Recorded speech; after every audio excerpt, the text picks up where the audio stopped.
Hello, good evening and welcome ladies and gentlemen to another round of incredible racing action in the one and only, you know and love it, it's the UK Sim Racing GT3 League Season 15, as brought to you on the premier sim racing platform available only on PC, known as iRacing, and sponsored by the virtual racing school VRS.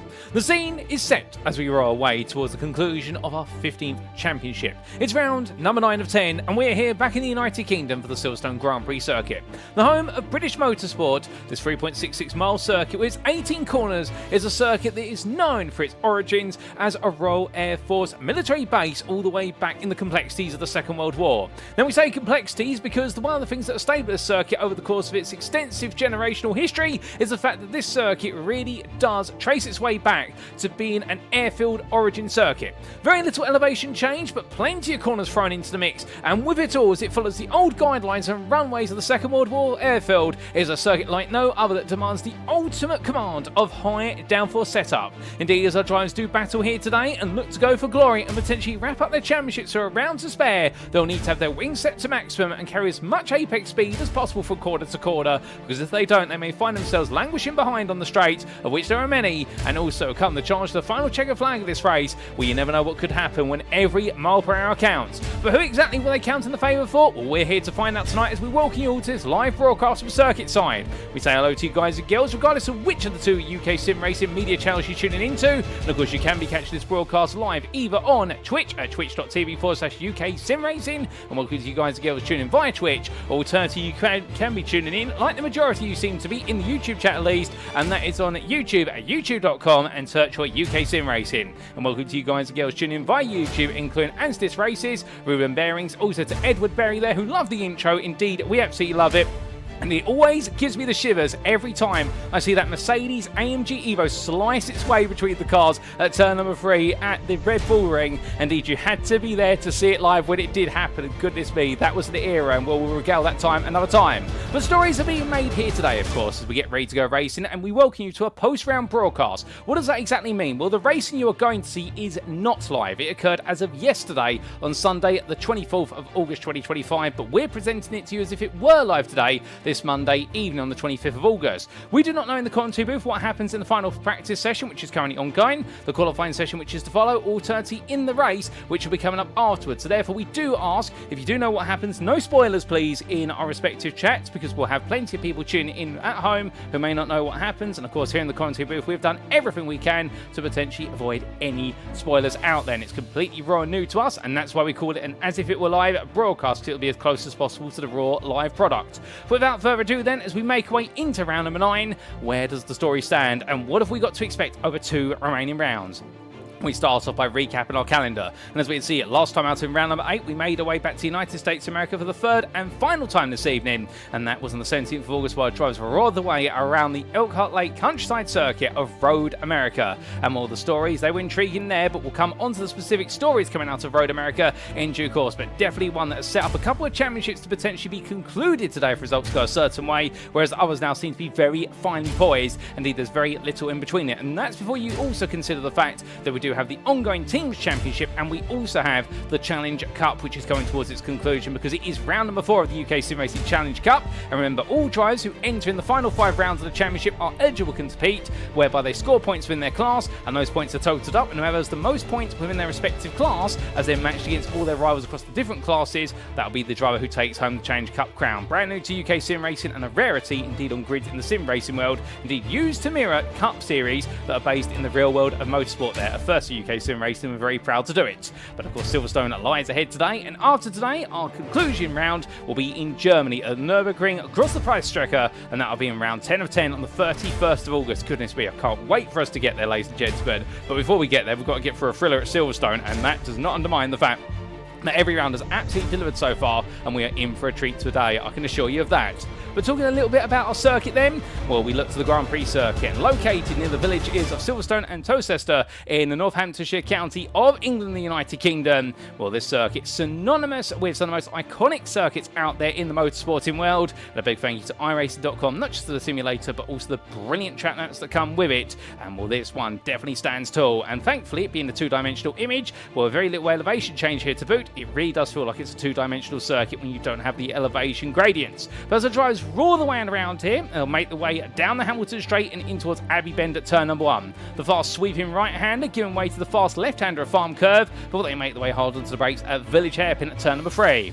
But it's a tight complex there before they come through the right-hander right-angle corner. They'll then go into Loop Corner at turn number 4 and they'll loop back on themselves. They roar the way out and up towards Aintree, the kink of 5, and on towards the Wellington Straight at turn number 6. But as they head down towards turn 6 of Brooklands, it'll be left into right there through Brooklands into Luffield, that absolutely wonderful complex of corners that have withstood the test of time and motorsport here at the Silverstone circuit. And as they make the way left into right, they'll need to eject the way out of Luffield as quickly as possible to roar the way round the National Straight through Woodcote Bend and in towards Copse Corner at turn number 9. There we've seen in the real world of motorsport, it's very difficult to go too wide through there, particularly in a Formula 1 scenario, but as they make the way through that right-hander, it's then quick on the throttles all the way up towards Maggots into Beckett's at turns 10, 11, 12 and 13, where the left into right complex sweeps its way on through and very gradually the apex speed descends before roaring back upwards through Chapel Court at turn number 14 and down the Hanger Straight, or should we say up it, because they do make the way towards the highest point of the circuit at Stowe Corner at turn number 15. There for the first right-hand, the fast right-hander, it'll be all over the rise and downhill for the Val and in towards the chicane at turn 16 and 17 before heading through Club Bend at turn 18 to complete lap and do it all over again. And that'll be a lap of Silverstone indeed for our drivers who can put it together time after time. They may just come away victorious. But with regards to rules for today, a quick reminder, setup wise, this is an open setup series with fuel loads restricted to 60% for all of our races. And qualifying, a closed qualifying format shall be used with drivers having 4 flying laps available to them plus the out lap. Race wise, the race shall commence via a double file rolling start as it's a tradition of the UK Sim Racing GT3 League, with there being 1 mandatory pit stop for fuel but changing tyres is entirely optional. Each driver one's fast repair available, and should a driver receive a drive-through penalty, well, it'll be because they've accumulated 20 or more instant points, and that must be served when 3 laps being awarded. Meanwhile, all race stewarding shall be conducted post-race. We'd also like to remind you that we do have our ongoing virtual races called subscription giveaways, and thanks to our title sponsor, we're very happy to be continuing business with, going from our previous season into this one. Each round we shall be giving away VRS competitive subscriptions to our competitors, and we'll be giving away a 3-month subscription, a 2-month subscription, and a 1-month subscription.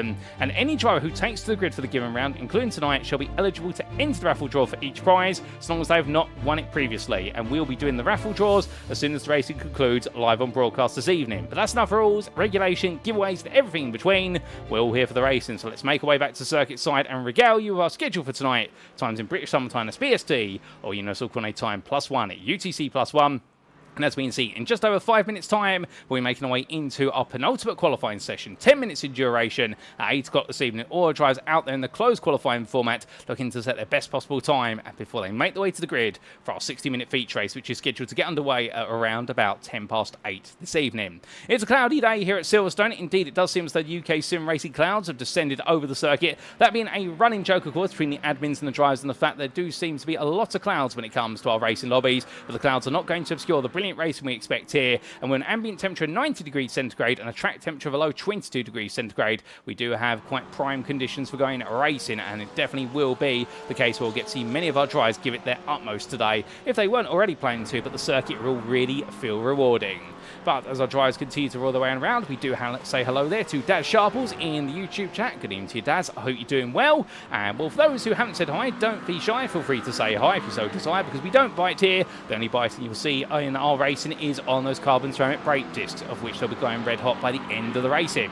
But let's talk a little bit then about how our championship stand coming into round number 9. And we begin with the elite class, albeit we are missing most of our elite drivers because they are all in the pit lane right now having the cars serviced. But Stuart Reynolds decides to make his way out there for Fury Sim Sport. Well, the situation is as follows. Daniel Stasuk is your championship leader by 27 points over Pavel Dolezal. They're both here today looking to go for gold. Stasuk has 6 wins out of 7 rounds he's competed in, and in theory all he needs to do today is score a few points and he will take the elite championship with a round to spare. Meanwhile, Pavel Dolezal needs perfection here today, and he needs Stasuk to have a disaster of a day by comparison.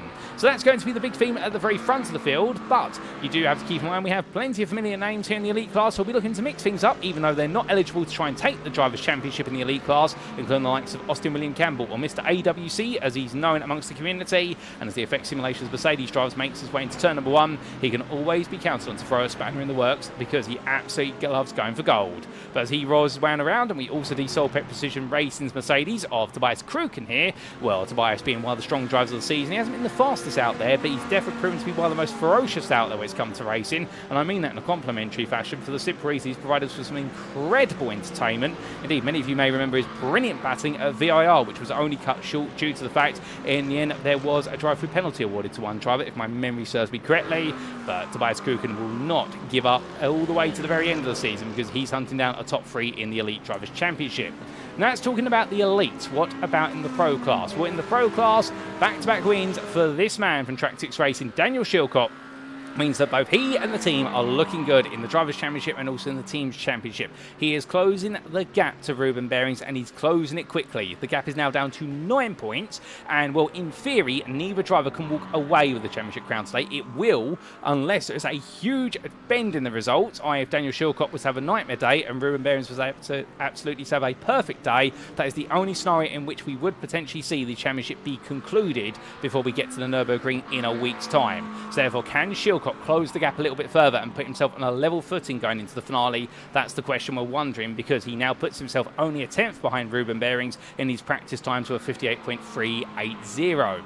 As for the AM class, well, the man who's not out there at the moment, he's in the pit lane, he's not even in the car. And I was going to look towards Sean Cranleigh-Swash, but he's decided to get out the car there, and I think he's absolutely relaxing. Well, he's relaxing his way towards a championship crown in the AM class because he has picked up now 3 second places this season, and indeed in a row, we should point out. He's been Mr. Consistent with podiums, and well, Sean Cranleigh-Swash is leading by 10 points over his rivals, starting with Darren Sharples, who you see on screen here for Old Dudes in Cars in the ODIC McLaren 720S Evo. And a further couple of points behind, 3 points behind, is Niel Kenyon, who's currently in the pit lane parked up. So Sean Cranleigh-Swash, it seems though he's going to win this one potentially on consistency, unless Sharples or Kenyon are able to find a way to take a victory today and get the huge score of points, the bonus points for pole position in qualifying and also the fastest lap in the race. I mean, you get an extra point for each and it would mean they get 32, but Sean Cranleigh-Swash right now does seem to be gradually bringing himself towards a crown.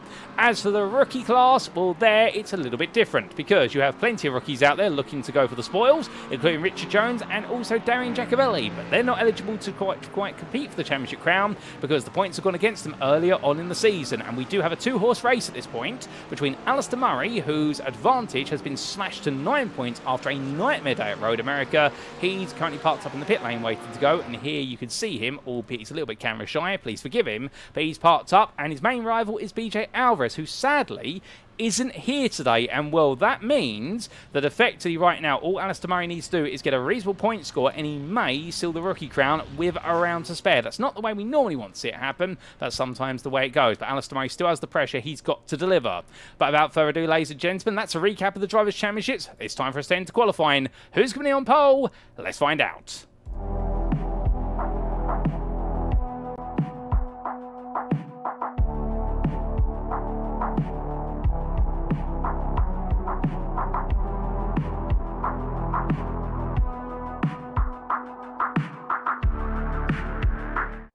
So as we make our way back to circuit side then, it is time for qualifying. 10 minutes, an out lap plus 4 flying laps. Who's going to put it on pole? Well, we're going to find out here as all the drivers roar the way out. And one of the very first to make his way out is our AM Championship leader, Sean Cranleigh-Swash. He might not be number 1 with regards to wins in the AM class this season, but he definitely is number 1 when it comes to being one of the very first out there looking to go absolutely all in that Ford Mustang. Not the most popular cars on the grid. However, those who are running it for the teams like Pigeon Racing definitely seem to be making it work. And it is one of those cars that doesn't come naturally necessarily due to its weight and also the fact it doesn't have the best brakes compared to its rivals, but what it does have is an absolutely monstrous 5-litre V8 engine, and Sean Cranleigh-Swash definitely trying to make that roar today. But taking a big step back, the importance of qualifying. How important is it to qualify well at the Silverstone circuit? The answer, very important. And the reason for it is, it's not as though you can't overtake here. You'll notice that this is a very wide circuit, one of the widest of the campaign we've had this season. Indeed, one of the widest in the world when it comes to overtaking opportunities, unless you look to a more modern Hermann Tilke designed circuit, such as the Circuit of the Americas or the Hockenheimring Baden-Württemberg. Well, there you'll see the circuit is even wider. However, this British circuit is wide enough to offer offer 2 and 3 wide opportunities at most corners. There are only some exceptions, such as the Maggots into Beckett's complex you see here, which James Connolly weaves his way through, where you don't ideally want to go too free wide. However, overtaking around here, whilst it is highly possible, it will cost you firstly a lot of time to try and go for moves, and that time of course would be better invested potentially in trying to make your way away from your rivals, whereas everyone else is battling potentially. But also, if you qualify in the mid-pack in the early stage of the race, particularly the opening couple of laps, cold tyres, cold brakes, there is a very high likelihood you are going to have a few bumps and scrapes with drivers going through the opening complex of Abbey into Farm Curve and all the way into the loop at turn number 4. It always does get a bit tight then. There's always a bit of shoulder barging between drives and elbows out, and that's why you don't want to necessarily qualify in the mid-pack of your class, if not in the mid-pack of the overall field. However, as Ruben Berings makes his way across that timeline, well, he's definitely proven so far this season as a pro driver that he's got the pace to be up there with some of the very best in elite at certain occasions, at certain circuits. But right now, I think he's definitely going to be thinking to himself, I need to try and make sure I beat the drivers none other than his main roles in the pro class, and the most important being Daniel Shillcock, because Shillcock definitely has had the slight upper hand, and that went all the way back to Interlagos, where the two of them had an absolute titanic battle, and Shillcock in the end was able to get ahead, albeit it was a bit contentious. There were a few elbows out between the two of them, but they were able to settle things down. And well, that has been the theme, with the fact that Ruben Berings really has been a one-man army in the pro class in the first half of the season, but suddenly in the second half of the season, Daniel Shillcock, who you see here in Tractics Racing's McLaren, he's suddenly found enough pace to be able to get level. And there has been this constant running theme of the season that whatever Tractics Racing are able to do with their drivers, and Daniel Shillcock being their leading driver at this point, well, suddenly their rivals from DDK have been able to find a little bit more time by comparison, and Shillcock here roaring his way on around. And of course, let's not forget their Corvette driver from Tractics Racing, Krista Halsoy, who was looking to be their #1 driver in the Drivers' Championship for the pro class in the first half of the season, but Shillcock has really come alive in the second half of the season, plus also luck has gone the way of the other driver. Krista Halsoy has had some misfortune in the last couple of rounds, and it really has not helped his campaign in that Corvette Z06. But as we say hello to Cable at 1512, who we're very happy to have with us, and we're glad to see you smiling there, Cable, and also to Andrew Fairley in the YouTube chat, and I hope you're doing well, Andrew. Well, let's look to Mr. Fairley as he makes his way on around there in the NJB Performance Machine, and as he does Ford Mustang driver there, quite a few Ford Mustangs in the elite class, a lot of McLarens in the middle field, and then in the rookie class, well, you've got car variety to the maximum with regards to Ferraris making a rare appearance, and also a BMW or two. But here comes Andrew Fairley making his way out of the final corners, and as he does so, well, the initial time gets set of Daniel Stasuk at 1:58.708, and immediately everybody responding right now as they all come across the timeline. Remember, closed qualifying, so we only see one car out on the circuit at a given moment, but everyone here trying to put the times in as quickly as they can. And keep in mind, with a lap time around here for the fastest of just under 2 minutes, well, if you do the quick mathematics here, an out lap plus 4 flying laps, well, that's 5 laps of the circuit. 10 divided by 5 is 2 minutes, or 2 each. And the idea being here, you're only going to really get the out lap plus the first 3 flying laps. You're not going to get the 4th one in, because we do not have overtime rules in effect. So when we do see the clock strike 10 minutes, well, that's it. The clock completely stops, and the session stops with it. And whoever's set the fastest time before that, that's who's going to be on pole. So that will be in the minds of our drivers right now. They need to get these laps dialed in as quickly as possible. And, well, DDK with race anywhere right now, looking very good as Ruben Berings and Brecht Berings. 1-2 for the Berings brothers there in the pro class. 3 attempts between the two of them. How we should point out, the one limitation we do have with this broadcast format, we are using an iRacing replay file. And a big thank you to Jack Barker, who week in, week out has been providing us with the files. Well, we should point out the fact that if our drivers are having any off tracks around here, the lap times that are shown on the time tally on your left hand side of the screen do not account for those off tracks. And therefore, we could see a big shuffling of the grid when we go to it in preparation for our race. So just carry out, these lap times may not be final, and we may see some late surprises when we do go to the grid. But speaking of surprises here, as we do see the Acura NSX Evo in the AM class of Jack Barker, currently the 12th fastest out of our 35 drivers who made it to the grid today. We have a few less drivers than perhaps last time out of Road America, but still we have some great stars here. And with Barker looking the fastest of the YAM drivers, only by what is 300ths over Darren Sharples. It is very close between them, and Jack Barker really has had a lot of misfortune this season. He had an incredible win at the Interlagos circuit. He absolutely nailed it here here, where all the misfortune from the earlier rounds definitely seemed to disappear away. But coming into this round, of course, Road America was a dismal round for him and really just reset the clock on what has been a season of nightmares for the Acura driver. But coming on to another lap, well, we're shortly going to get an on-board lap with one of our drivers. And in fact, we're going to be jumping on board with none other than Darren Sharples as he takes us around for a flying lap of the Silverstone Grand Prix circuit. Heading towards turn number 1 here, and as he flicks the car into the opening apex, lifts off the throttle, holds 5th gear, and now through farm curve here. Throttle planted, bring the car over to the left-hand side, and onto the brakes as he brakes just before the 100 meter board, all the way down to 2nd gear, clears the apex. Now bring it over to the right, conduct your way into the loop, nice and easy down to 2nd gear. Now feed the throttle, straighten the steering wheel, and pump the throttle all the way to the floor, and in towards turn number 5 he goes, through Aintree, and on to the Wellington Straight. Now here, much like the bombers that would take off from the airfield, of which it is named after, while making his way all the way down to Brooklands here, he'll be looking to drop his payload onto the brakes and hard onto the anchors there, down to 3rd gear. Will he drop to 2nd? No, he won't, until the very edge of the apex, and now holding 2nd all the way through Luffield Bend here. Very smooth lap so far from Sharples, and coming on out, feed the throttle in, runs it out onto the exit curb there. That's legal, you can get away with that. And now coming through Woodcock Bend here, cutting as much of it as possible, get as close as possible to straight line the corner, and now in towards Cox Bend. Looks his left-hand side for his brake marker, and he'll brake there just before the 50 board, drop a gear, chuck the car in, and now put the throttle back in as he goes flat out. He keeps 2 balls in the white lines, that's the legal limit, and now down towards Maggots into Beckett's. Now looking for his first sight lane. He'll be straight line the first apex, onto the brakes of the 2nd, bring the car through, then trail brake his way all the way down, drop 2 gears to 4th, then will he drop to 3rd? Yes, he will, come through Beckett's Bend, and now flat out here through Chapel he goes, and it's onto the hangar straight here.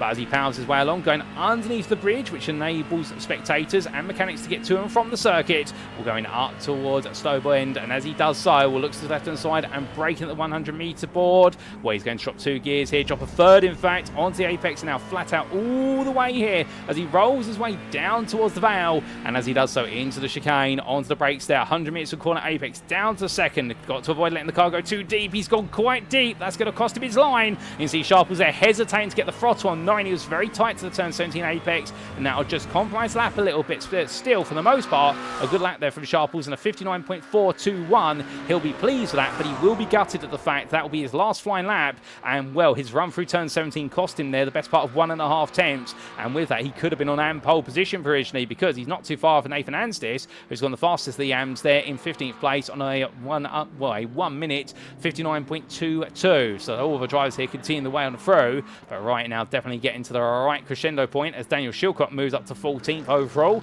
and that is it, 5th fastest in the pros. James Powell, the fastest of all of our elite drivers here, head of Stuart Reynolds, and well, where's Daniel Stasuk in all this? He's down in 4th place, but conversely, however, we do have a bit of difficulty for our other elite drivers out there as they all make the way on through, and in fact, Pavel Dolezal all the way down in 5th, so he's behind Stasuk at the moment. They both set an identical lap time, but it is Stasuk who has set the lap time first, and that's why he will be ahead of Dolezal if things stay as they currently stand.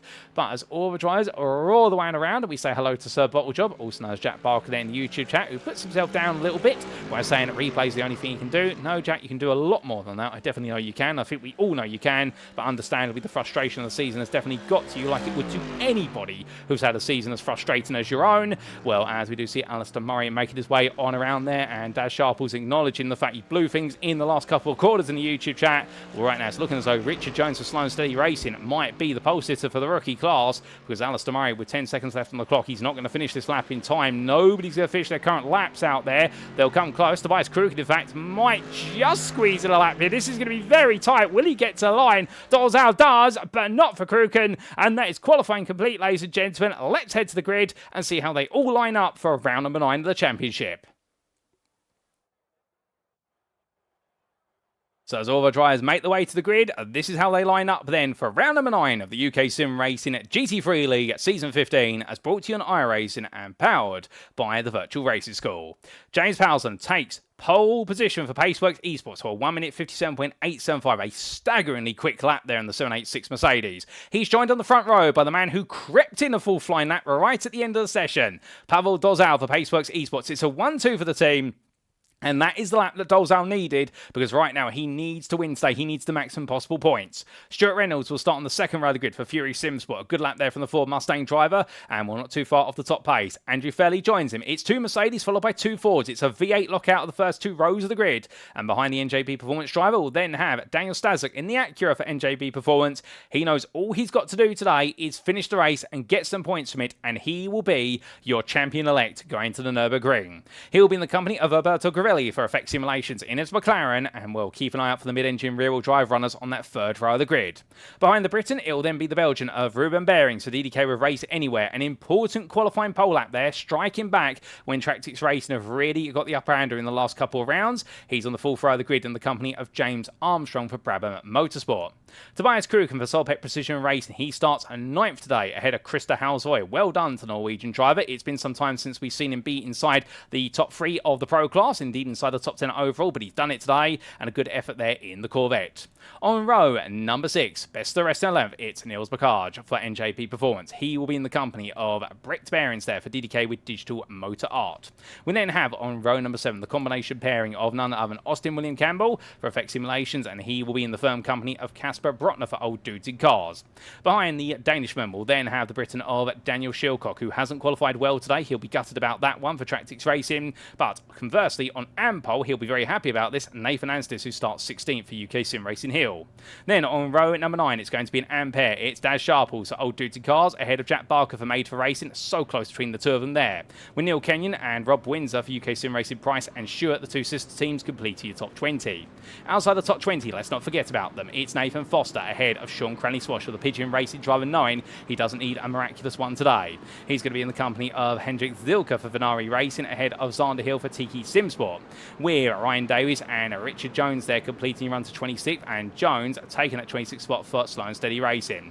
Alistair Murray and Luke Checker line up on your 14th row of the grid ahead of James Connolly and Daniel Pays, and then we'll have Jordan Jones, Nathan Scott, Darren Giacovelli and Dan Oliver Fox completing your starting order, ladies and gentlemen, as we go green flag racing then for what will be our round number 9, and we are green here as our drivers are all the way away. The timer starts at the top of your screen, and well, Pavel Dolezal immediately got to chase after James Powelson, but both teammates there had a great start, as it's a very quick start here, and well, we had something go very well for Austin William Campbell further back. He's disappeared before we've even seen him getting through the first couple of quarters, but for the most part, most of the field still made their way through. In fact, hold up a second, what's happened to Brett Behrens, Xander Hill, John Jones and Nathan Scott? None of them even made it to the start of the race, let alone the finish line. We're going to have to get a replay of that when we can, but it's been drama before they've even gone racing. But we're on the way on down right now. Well, that's Tobias Kruken and James Armstrong side by side here, and well, Armstrong hasn't been on the grid for a few rounds, but right now he's going to try and fight his way through, and Armstrong, of course, having some stellar moments at this exact corner complex that have made the way into Gridfinder's history.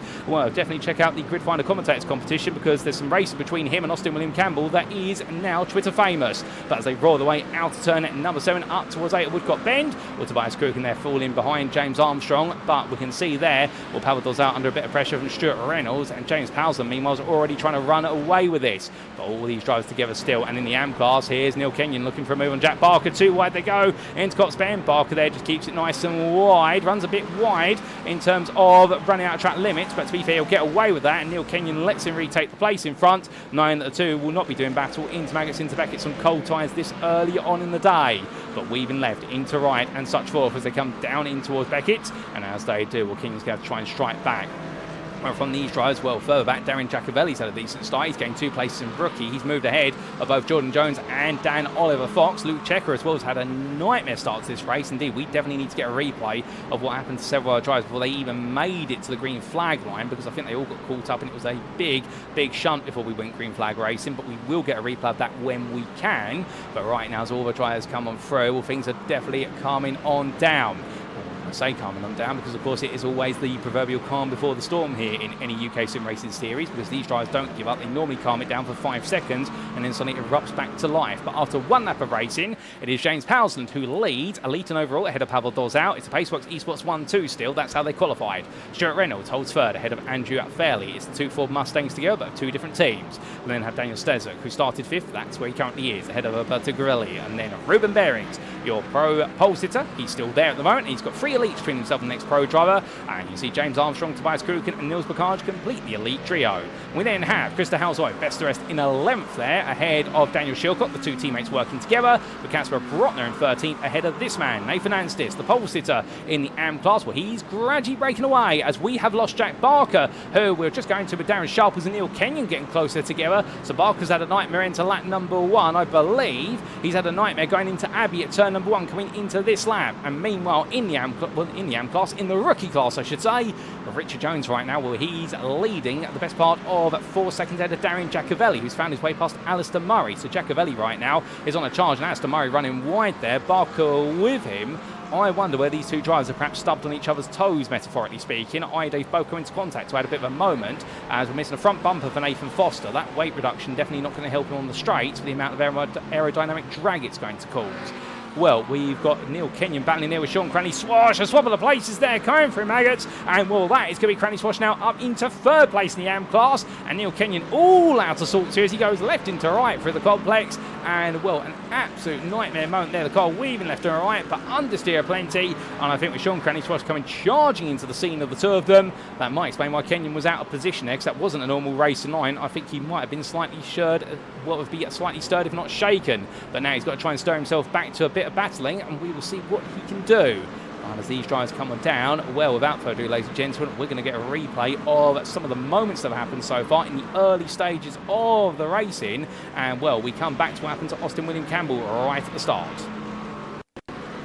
Now, this was side by side between Austin William Campbell and, I believe, Brett Berings, and they got caught up in each other, and, well, that led to a bit of a domino effect there, although how on earth Austin William Campbell avoided getting caught up in that and collecting anybody else with him, I will not be able to tell you, ladies and gentlemen. That was a moment for the replays, because here, this is on board with him. The 555 comes out the corner. Brett Berings comes slightly across. William Campbell's there. The two get collected, gets turned one way, and somehow slides between all the drivers who've just got the green and does not get collected with them. That is testament to the fact he must have a lot of luck on his side, and if he hasn't bought himself a lottery ticket, I definitely recommend he does so. Coming meanwhile to what happened with Nathan Scott at the start of the race. Well, this was the Empire Motorsport driver, too wide with Jordan Jones. Oh, goodness me. Jordan Jones being tapped slightly there by Scott. I think crowded him into the apex. I think both drivers trying to do their best to go too wide through there. And in the end, Jones mounting the apex curb, mounting the sausage, and coming crashing down into contact there. And Xander Hill, meanwhile, well, this is what happened to the Tiki Simsport driver. He was also just a little bit further behind. Went in behind there with the Empire Motorsport machine. Oh, and he was pranged on the rear there by Richard Jones. I think had a slowdown coming through the corner because of the altercation with the Empire Motorsport Mercedes, and Xander Hill just being turned around there and a nightmare start. But there was even more to the start of this race, because this was Hendrik Zilka, meanwhile, going in towards the opening corner. Jones on his inside, and Jones, after hitting one driver, making further contact, and Luke Checker there. My good lord, that car almost going up on its side, and in the end it did go round for Luke Checker's car. And, well, Checker in the end coming loose through farm corner and into the barrier. So that explains what happened between all of them. And I should say, with regards to Dan Oliver Fox, he also had a bit of a start of the race nightmare, albeit it was late on the open lap. This was him and Darian Giacovelli. Oh my good lord! And stage left entered by the old dudes in cars machines. I'm trying to see who that was. That was Daniel Pays, and Dan Oliver Fox in the end just being ejected out stage right into the gravel at Luffield Bend. Well, definitely a nightmare start to the race in the open lap, and then on lap number 2, we had this happen. As we did see Jack Barker making his way in towards turn number 1, being chased by Niel Kenyon, a lot of apex curb, brakes started going on, he knew the rear of the car was going around, slid all the way around, Sean Cranleigh-Swash in the end taking evasive action, literally using all the circuit plus the runoff area to avoid the chaos. And in the end, Sean Cranleigh-Swash getting away with that, using up one of his 9 lives, and Jack Barker as well as he rejoined there. A very frustrated Jack Barker at that. You can understand if he's not too happy with the way things have gone. But without further ado, ladies and gentlemen, let's head back to your live racing. As we come back to live racing, well, definitely a chaotic opening couple of laps, no doubt about it. But as we do get our timer back up on the screen, already 5 minutes complete. We've still got plenty more time over the race distance here at the Silverstone Grand Prix circuit today. And, well, as we say hello there to Krista Halsoy and also to Anstis Races, well, I hope you guys are doing well. In fact, we said hello to Anstis Races earlier. So there's so much chaos, and we say hello to Halsoy, or Krista Halsoy there, who's commenting on the wonderful bots that have joined us here. And, well, Indeed, right now, the only beep, boop, beep that our drivers are going to be doing here will be trying to figure out their fuel calculations. They roar the way onwards, but James Powelson and Pavel Dolezal all keeping their heads down as much as possibly can. As we do say hello there to Stian on Vit as well, who says, is it Destruction Derby?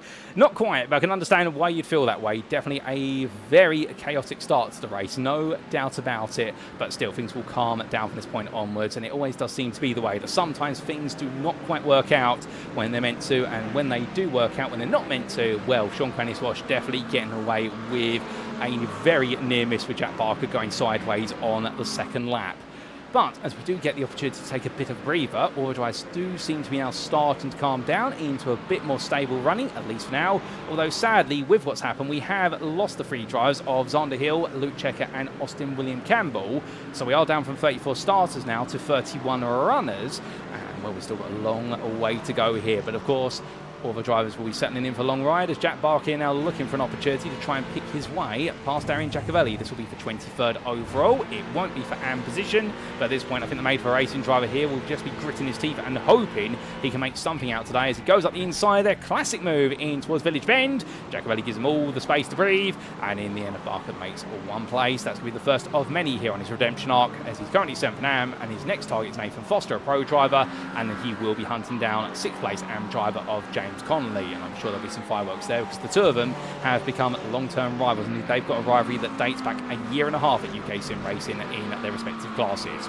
But as they look to give chase to each other, James Armstrong, meanwhile, has the firm company of Tobias Kruken right behind him, as Armstrong there uses all the track plus plenty of real estate with it. That'll count as an off track, and that'll go towards his instant point count as Kruken's so close there in the Mercedes, getting really tucked behind that McLaren. And Tobias Kruken here, well, I can tell you one thing, he is not afraid to run right on the rear bumper of his rivals as we ride on board the front bumper of the number 14. And as he makes his way along here, well, his game plan, we normally see Kruken bring to each and every round a car that has got a little bit more rear wing and downforce in it compared to its rivals. He normally has a lot of corner apex speed at the cost of some straight line speed. However, when we are at a high downforce circuit here, such as Silverstone, I wonder what tricks he's got up his sleeve with regards to the setup of the car, because he is looking very aggressive here and in fact goes nice and deep into the corner, almost misses the apex entirely.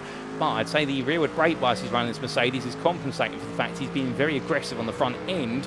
And well, Kruken here definitely right now going on the attack. But he's no stranger to racing against the Brabham Motorsport driver of James Armstrong in front of him. And James Armstrong is not afraid of being under major pressure, to be fair. Indeed, one of the most established drivers on the iRacing grid, not just at UK Sim Racing, but around the world. Meanwhile, as we go around the world here to the AM class, Niel Kenyon has found his way to hold off Sean Cranleigh-Swash for now, but he's not going to be doing so if he runs wide like that again. Sean Cranleigh-Swash looking out the inside. He's going to go for it here as they come onto the brakes. Kenyon in the end goes deep. Cranleigh-Swash follows him, gives him a tap on the rear, and will no love lost between these two. But right now, Niel Kenyon doing everything he can to try and keep Cranleigh-Swash at bay. This is the championship, but as they make the way out of turn number 5, well, it's going to be side by side here as they power their way onwards down towards Brooklands. And Cranleigh-Swash on the inside here, you would argue he'll feel confident he's got this under wraps. It's going to be left into right. It's inside to outside for Cranleigh-Swash, outside to inside for Kenyon. Kenyon goes all the way round. Can he keep it on track? Yes, he can. Cranleigh-Swash not too happy flashing his lights there. That might be a bit of mind games, to be fair. These two have definitely rubbed some paint so far. Well, coming out of left field, well, still flashes light start, I suspect. That's to try and get into the head of his rival as they make the way on through. But as they do so, and we say hello to Jordan Jones there, our rookie driver, who's in the YouTube chat. Hope you're doing well, Jordan. And indeed, we do have the classic, the Battle of the Joneses, the battle of Richard Jones versus Jordan Jones. Well, the update on that, it's Richard Jones currently leading that. But focus back on our screens here, and Cranleigh-Swash right now back on the charge versus Niel Kenyon. He's not going to let this go, is our Mustang driver. And you can see flashing the lights there. And well, right now, I can imagine the light bulbs in that Ford Mustang are going to be getting a bit hot there, hotter than his brakes. But as we ride on board with the 117, he definitely wants to get this move done. I don't think he's happy with how this has played out on the open half of the lap, but Niel Kenyon's probably saying that we're going to have to find a way through. I've done nothing wrong. We're coming up towards turn number 15, looking up the inside here. He's going to go for it, puts the nose in. Kenyon there still on the outside as they roar the way down the Vale and coming in towards the chicane. Kenyon getting his elbows out here, trying to make himself as wide as possible, trying to make himself wider than the Mustang, and onto the brakes. Too wide they go in, but Kenyon right now dragging himself through the corner, and Richard Jones is all over the back of this. The BMW rookie leader is now looking at this and thinking, what on earth are they doing out there? Having a cup of tea because they're taking an eternity. Hold on, who's that up against the wall going around? Mate, is that Niel Kenyon? It's Niel Kenyon. He's gone around on the exit of Abbey Bend, holds the car in place, and my goodness, that's completely out of order. And in terms of a surprise, not to be certain, as he brings himself back together, and I can't put my words together right now. As Niel Kenyon tries to get it turned around, how on earth did he go around as he rejoins there? And everyone makes sure they are aware of the fact we've got the rejoining Mercedes driver, and it's going to be Hendrik Zilko who looks up the inside for Ferrari Racing. Well, thankfully, we can get a replay of that very shortly. In fact, Zilko has to back off there because Kenyon on that outside line was never going to give him the space to carry all the speed through the corner. So Niel Kenyon holds on to 8th place in AM class, but absolutely crazy with regards to what happened there. And we need to take a look back at exactly what happened to Niel Kenyon. And here we go, ladies and gentlemen, because definitely this is going to be one for the books. Now, as we go back in time, coming through the corner, a very tight line there through the apex, and it seems though the rear of the car went loose as he came through the apex before his rivals could get close enough to him to potentially make contact. We take another look back at that, and we are going to take a look back at it from the perspective of none other than Richard Jones. Now, in terms of getting that perspective, this was at the very start of the lap, essentially, and this was Jones early on. Now, keep in mind, at this point, we're going down the Wellington Straight, and you can see off in the distance, Kenyon and Sean Cranleigh-Swash fighting. But look how much time this fighting between the two of them was costing them as they made their way through it. And Jones already making up so much road here. I mean, he's already gained half a second by the time they come out of Luffield Bend. But if we skip forward to what happened to Niel Kenyon afterwards then, and we look to the onboard for Richard Jones in this instance, well, this was coming all the way through and in towards Abbey Bend. Kenyon on the inside, and you see Cranleigh-Swash not close enough to make contact, and Richard Jones in the end carrying all the speed. He tried to look for the move going in towards in towards Abbey Corner versus Cranleigh-Swash, but decided against it, and Kenyon just too tight a line, the rear of the car letting go, and that was the story then. Cranleigh-Swash finally finding his mark and his place up the grid. But return to your live racing, ladies and gentlemen, as we do still more to come, no doubt about it, as we do see Niel Kenyon make his way around now in a bit of a frustrated Mercedes. But whilst all that's been happening, more still to come from all the drivers, as we do see Tobias Kruken there in the Sky King machine saying, I believe that is Tobias Kruken. If not, if that is Daniel Stasuk, please correct me, I'm getting very forgetful at the moment with regards to YouTube names. I think we're going to have this conversation every week. But saying no special plan this time, didn't feel comfortable on the track at all. And indeed, a Silverstone circuit that definitely can be very tricky to get right at some times, particularly when you're at the very top end of the running field. But as we continue our journey on lap number 8, and I've got Mr. Kruken right this time. There we go. Got it right on the second time of trying. Thank you, Tobias. Well, as James Powelson and Pavel Dolezal keep each other honest here, Stuart Reynolds is not too far back as they roll the way on through, and Daniel Stasuk being at Mr. Cable 1512 there. Goodness, but you're both in here now, for crying out loud. Oh, it's great to have you both here, to be fair, and I wouldn't have it any other way. But as the big grin on my face right now has to give way to looking further back into the AM class for Nathan Anstis, the man who put it on pole in AM. The Anstis Races 96 machine. You can tell that by the door number on the side of the car in its wonderful little coloration there. And that gives me a throwback there to the old American NASCARs of old in terms of the door number on the side. Well, right now he's got the presence of a fellow McLaren right behind him, and it is an important car behind him because that is Darren Sharples, the man who wants to beat the UK Sim Racing Hill driver. Now, a funny statistic when it comes to the AM class of this season, ladies and gentlemen, and bear with me, you'll understand why it's quite a funny statistic shortly, in the fact that Nathan Anstis, he may not be eligible to be in contention for the AM Championship crown, given the fact that the points have not gone his way this season, but based on the number of wins, you would think that he would be eligible, given the fact that he has matched the wins of our leading drivers. It's just that the rest of the season has not clicked his way at all. So he hasn't had the consistency of some of his rivals, but definitely Nathan Anstis has had the performances when he's been on form. He's definitely been a race-winning driver, and well, right now, can he hold on for another 46 minutes to make it another win this season in the AM class? We will have to see, because Darren Sharples wants to win off of him to close the gap to Sean Cranleigh-Swash, and that gap would be closed, presuming it's just the win, so it's 2 more points, it would be closed down to 8 points. Depending on fastest laps as well. we could see it close down to 7 points instead. But as they roar the way around, a question being asked there, what happened to Casper Brockner? That is a very good question, because he is a long way down the order. In fact, the car has been retired, and we haven't got a replay to suggest as to why Casper Brockner's had to retire from the race. Unfortunately, that's been missed. But he's definitely out the race after 7 laps of race, and we do apologise for that, ladies and gents. But if we can get a word in, we will. But meanwhile, as we do see Nathan Anstis very close behind, roaring his way all the way in through the right into left. Well, it does look as though Daniel Shillcock right now, as much as he would love to chase after his teammate Chris Houseway to try and make this a 1-2 between the two of them, indeed things right now definitely proving to be the other way. Now, if you're wondering where's Ruben Berings gone, because Ruben Berings was leading in the Pro class, well, here he is. Meanwhile, he has had to come into the pits, and it was for a brief 3.7 second stationary stop. Now, I'm not quite sure as to why. Perhaps a quick splash and dash of fuel. Perhaps they're working on a bit of a different strategy here today. But Ruben Berings has definitely yielded at the lead of the Pro class. We'll have to wait and see how he brings himself back into it later on in this one, because right now, definitely it's gone against the grain. In fact, as he roars his way onwards, well, we might be getting a word there in the YouTube chat as to exactly what's happened between them all. But as we do come back to the fight for the lead of the AM class, Anstis and Sharples still together, and well, Daniel Shillcock right now pulling the two McLaren drivers along behind him. And in fact, I think Shillcock's got some front end damage on that car the more I look at it. Casper Brockner, by the way, has just left the pit lane. They've had to do a lot of extensive repair work to the car, so therefore Brockner is still running in this race. We said he was retired. He's not retired from the race. Thankfully, he's still with us, but he is several laps down right now, so therefore he'll be trying to get himself back into contention when he can. We definitely do see Shillcock, Anstis and Sharples so close together right now. It's anybody's guess which one of these three will be leading this group by the end of the lap, or indeed by the end of the opening stint. But change of lead in the rookie class. That is Alistair Murray up the inside. Darren Giacovelli will lead for the battle for second place, because Richard Jones a lot further up the road, and Murray, well, as much as he got ahead initially, Giacovelli came back at him, and now coming out of the loop, well, Murray finally gets head down that inside line through the hairpin, albeit Ruben Berings says, don't mind if I do, I'll take the two of you. So in the end, the pro driver here definitely showing why he's the pro and they're the rookies, because he makes quick work of the pair, and down the Wellington straight he goes. But Murray and Giacovelli still together, and Darren Giacovelli going all in on the brakes here in that Porsche. But the 992, it may have the strongest brakes of the GT3 machines, currently on the balance of performance, but it can't outbrake Alistair Murray there, who carries all the momentum in the Mercedes through Brooklands Bend and in towards Luffield. So close between these drivers right now as they head onwards, but through and on to the National Straight they go, and as they do, you can see Alistair Murray is not feeling comfortable at all with Giacovelli right behind him, having to cut the racing line as much as possible, trying to break the toe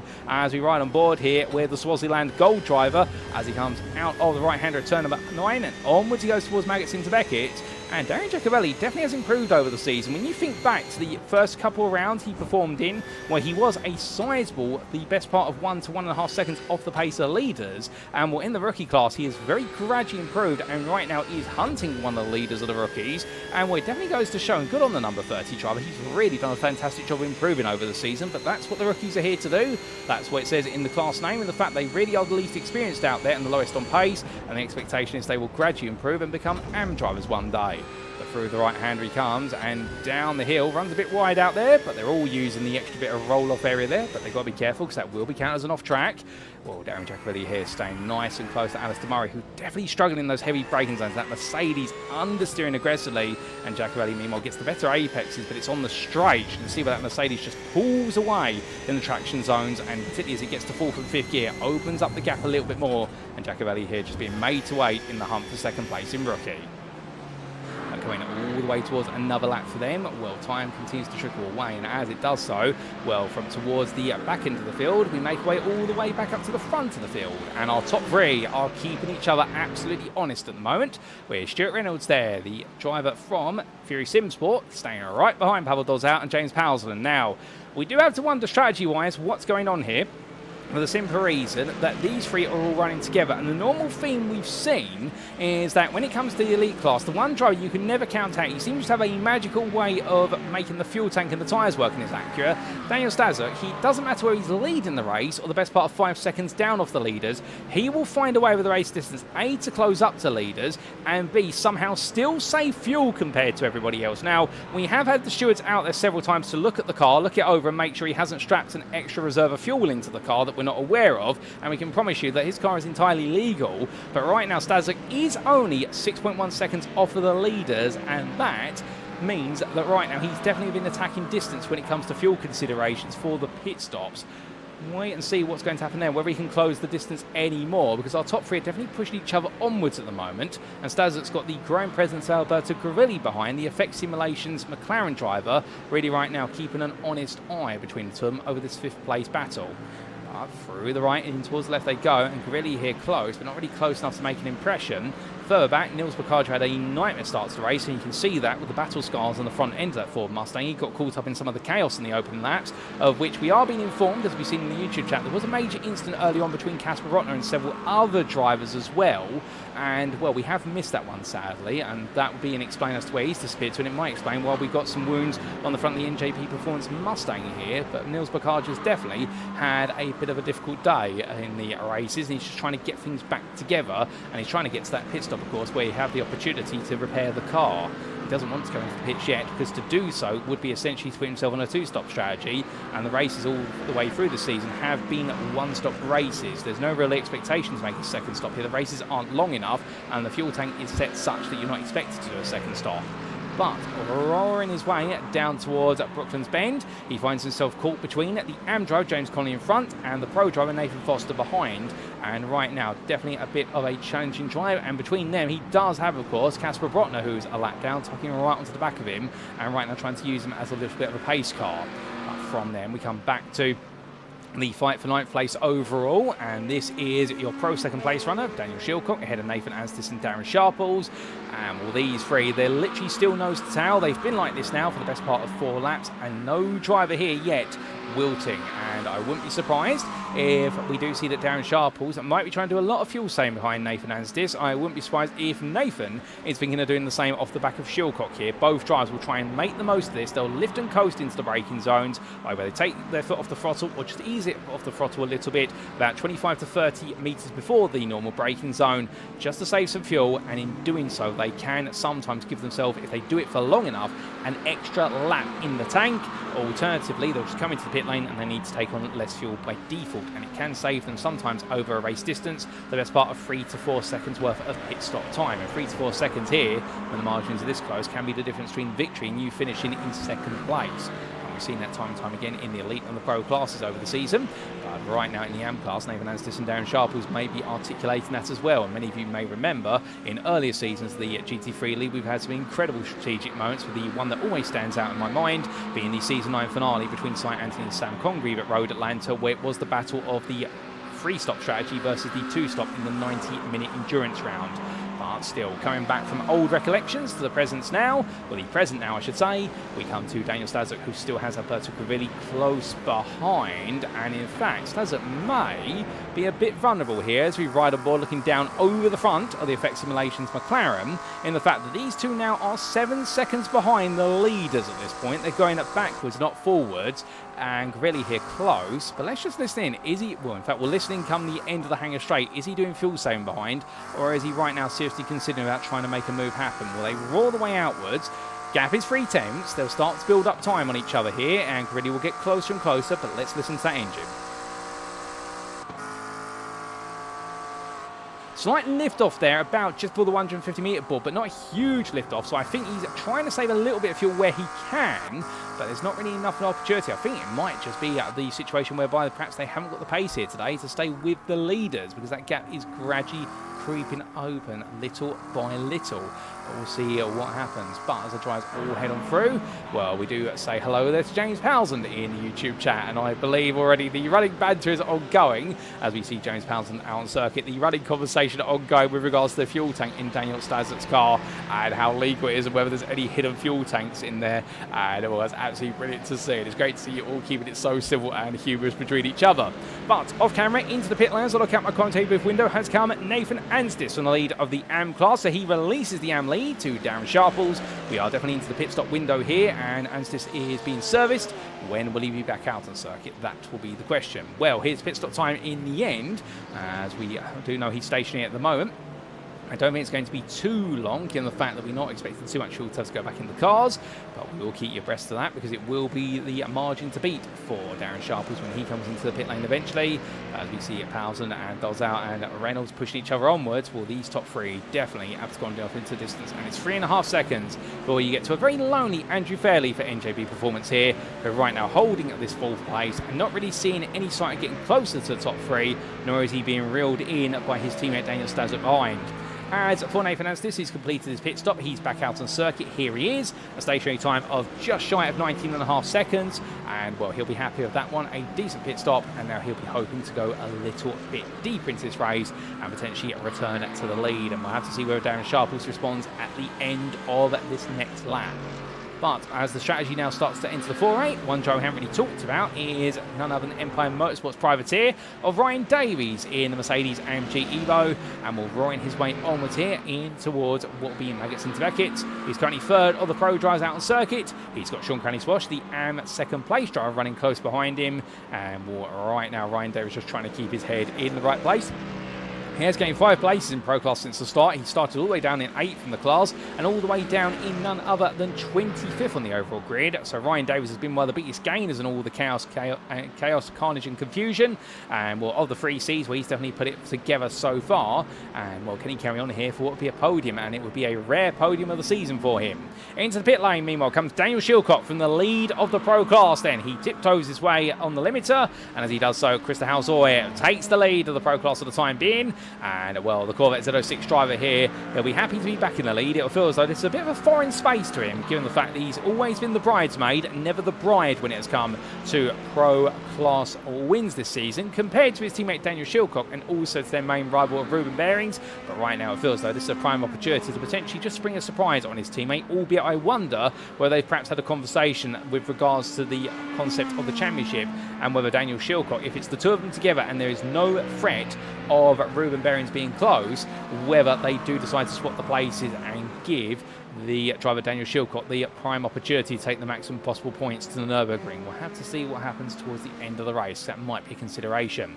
But more pit stops playing out. Darren Sharples, meanwhile, says he's not coming into the pit lane. He stays out there. Sean Cranleigh-Swash has stayed out, as has Rob Windsor and James Conley and Jack Barker and Niel Kenyon.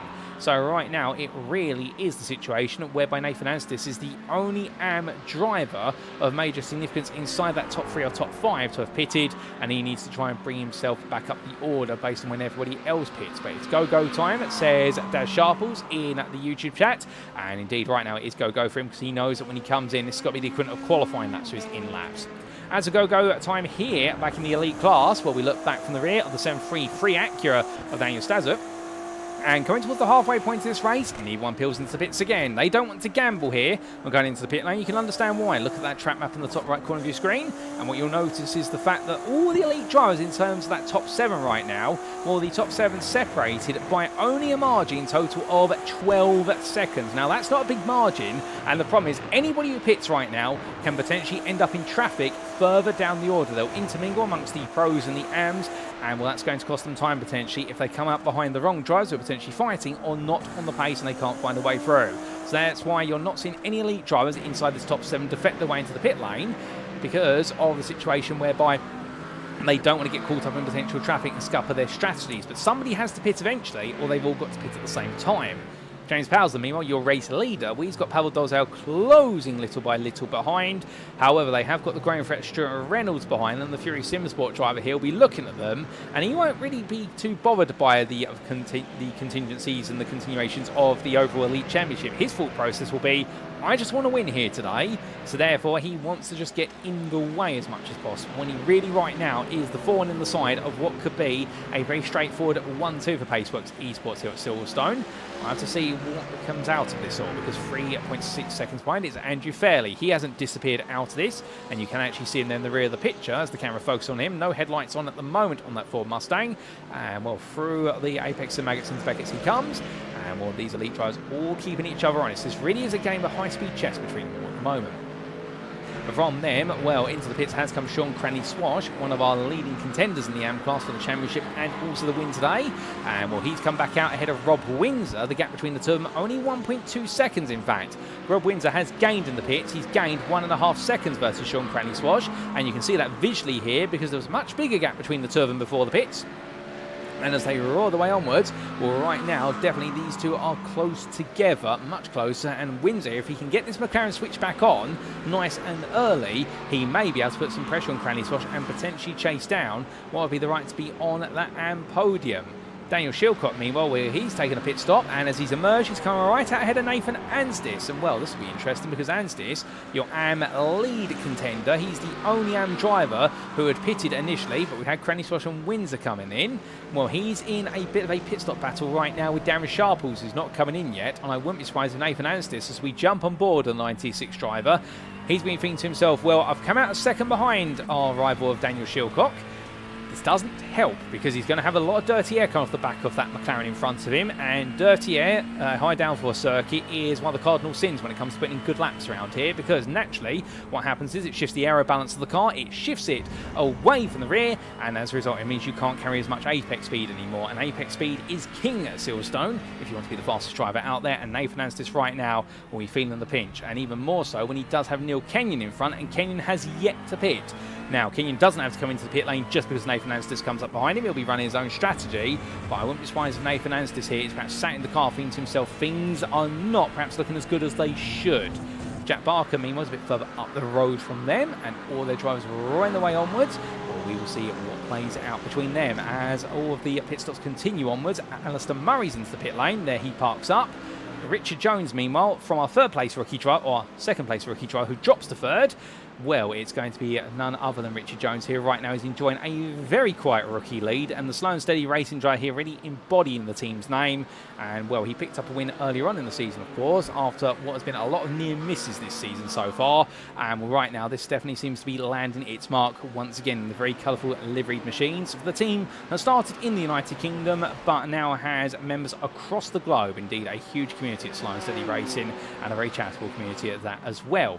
But as we do see the 99 BMW pressing onwards, Daniel Shillcock here side by side with Niel Kenyon, and well, here comes the pain for Shillcock and also for Nathan Anstis. They're both trying to clear Kenyon. Kenyon, meanwhile, he doesn't want to let this go, and you can understand why for Niel Kenyon, because of the fact he doesn't want to have the situation where Nathan Anstis is taking points off of him. So they're all right now getting caught on each other's strategies and battles, and it's going to be too wide here coming from Magazine to Beckett. This is bold from Shillcock, but he knows he's got to be brave here because this is going to cost him the championship potentially come the end of the season. And Shillcock right now finds his way through, but Nathan Anstis now needs to find his way through too. It's going to be a drag race down here, but that Mercedes does have an ace up its sleeve as Brett Berings is all over the back of this, but Berings is on an alternative strategy, so we believe that Berings right now is trying to bring himself into this as they come in towards turn number 15. Through Stowe they go, and as they do, the 96 machine still tucks in behind Kenyon, and Niel Kenyon right now slowing down Anstis' progress, but Kenyon finally comes into the pit lane there. He's taking the fuel tank as far as he can, but now Brett Berings is right there. And well, this isn't a significant perhaps to Nathan Anstis in terms of class positions because of the fact they're in two different classes, but it's significant because Brett Berings will want to try and make a move, and he'll want to get ahead so that way he can go chasing after Daniel Shillcock. And so all these drivers right now, they're all ahead of they're all stumbling over each other on strategy, and it's going to get very, very close towards the end of the race. James Connolly and Ruben Berings, they're here together, and well, Ruben Berings, of course, having taken that very early pit stop for DDK Racing Team. We wonder where that's going to bring him in and whether he has to make a second pit stop later on as he goes up the inside of James Connolly. That'll be for a length overall. Connolly then being demoted down. He doesn't lose class position. We've still got Sharples, Houseway and Davies out there yet to pit, as we have at James Connolly, and all of our elite drivers in the top 7 have yet to pit as well. So, excuse me, as we do wait to see what exactly happens. Well, into the pit lane has come Stuart Reynolds, as has Andrew Fairley. They're all in. Do keep in mind, of course, that there is a slight timing issue with our drivers coming to the pit lane, so you will see those who come into the pits close their roles in front. They'll leap ahead, quote unquote, and take the lead of this race, only then to relinquish it when our drivers do go on to another lap. So that's why you briefly saw Stuart Reynolds and Andrew Fairley take the lead of this race. But make no mistake, Housen and Dolezel are still leading together, and well, special mention is just behind Dan Oliver Fox in the Williams Ferrari 296. He may have had a nightmare start to the race. He's still out there running in 5th place in the rookie class right now, a lap down, but still he's got to be in it to win it, and he's doing exactly that as he looks to try and get some key points on the board today. But At the foreground, of the camera, Halsen and Dolezel, the Paceworks Esports teams have both been able to go another lap. They're going into a 19th lap of the circuit on their opening fuel tank. They'll go the distance, and we will see where that distance is going to put them, because we have had Daniel Stasuk, Alberto Grilli, and Tobias Kruken all into the pit lane. Daniel Stasuk makes his way on down pit exit, and well, has he pulled off some magic in the pits this time? The answer is sort of, because he has put himself the best part of a second clear of Alberto Grilli in the pits, and he's caught up to Andrew Fairley by 1.5 seconds, but he hasn't really leapfrogged his way upwards. So right now, Daniel Stasuk here running in 5th place in Elite 6th overall. I suspect right now this is going to be one of those races where he just brings this home at this point, and I think if he does so, he's going to be a champion-elect going to Nürburgring. He doesn't need to win today. All he needs to do is land some points, and that will be enough to seal the deal for him versus Pavel Dolezal. We believe. We'll check the mathematics, of course, at the end of today's broadcast. But Daniel Shillcock versus Darren Sharples here. These two are two different classes, but two fighting right now over positions, coming through Abbey and in towards the loop. And as they exit the loop and in towards Aintree, Shillcock still ahead of Sharples just for now. Sharples all over the back of him, and Nathan Anstis there. But importantly, Darren Sharples, who's just taken his pit stop, he's come out ahead of Nathan Anstis. So Anstis and Sharples have swapped places, and it's all due to the fact that whilst he went for the undercut, did Nathan Anstis, he found traffic, and that traffic was not obliging, and Sharples has moved ahead. But look at this now as they roar the way around. It's 3 McLarens together again, but the orders have been flipped, and we're on the way out of turn number 8 on towards 9 shortly. Well, Nathan Anstis right now will know there's the thing that lies ahead. It's the old dudes in cars McLaren that he's got to pass to take the victory here today in the AM class. But Darren Sharples knows as well he needs that win to close the gap to Sean Cranleigh-Swash, who is 11 seconds behind the pair, and will right now, if he was to take this and results finish as they currently stand, the gap between Sharples and Cranleigh-Swash in the AM Championship would be halved back to 5 points going into the season finale, and that's a much better place to be compared to the 10 points coming into this round. But through the right and in towards left of Maggots into Beckett's they come then, and as they do, well, these drivers push each other onwards, and Anstis so close, he's looking left, right and centre, but he's not got enough here, running down the back stretch, heading up towards turn number 15 they go, and they will stay as they were, but Anstis here knows he's got to work some magic as they roll the way through the long right-hander. Ryan Davies is into the pit lane, as is both Palsland and Dolezel come into the pit lane. In terms of where they've emerged, well, they've emerged the best part of 4 seconds ahead of Stuart Reynolds, who's had a much longer pit stop by comparison. But to be fair, Reynolds did pit a lap before, but Paceworks Esports' pair have somehow been able to just stay ahead and open up that lead to 4.5 seconds. So they're looking very happy. But carrying on as much as they possibly can, and Palsland mentioning there that they were lifting and coasting as if it was the Tesla Model 3. A little bit of sarcasm thrown in there, but that really exaggerates the point, which is they're able to fuel save as much as humanly possible. And well, now we definitely are into the spicy final 25 minutes of the race here, as we do see Nathan Anstis and Darren Sharples push each other onwards. It's going to be close between them. Elsewhere, there's no other major battles, at least at the moment, between drivers within the classes, so we're going to stay relatively transfixed to this, but we also will keep in mind what's going on in the elite class between our top two, and also in the battle for third between Reynolds and Fairley. But for now, Anstis all over the back of Sharples, but Sharples has the saving grace of Daniel Shillcock pulling him along.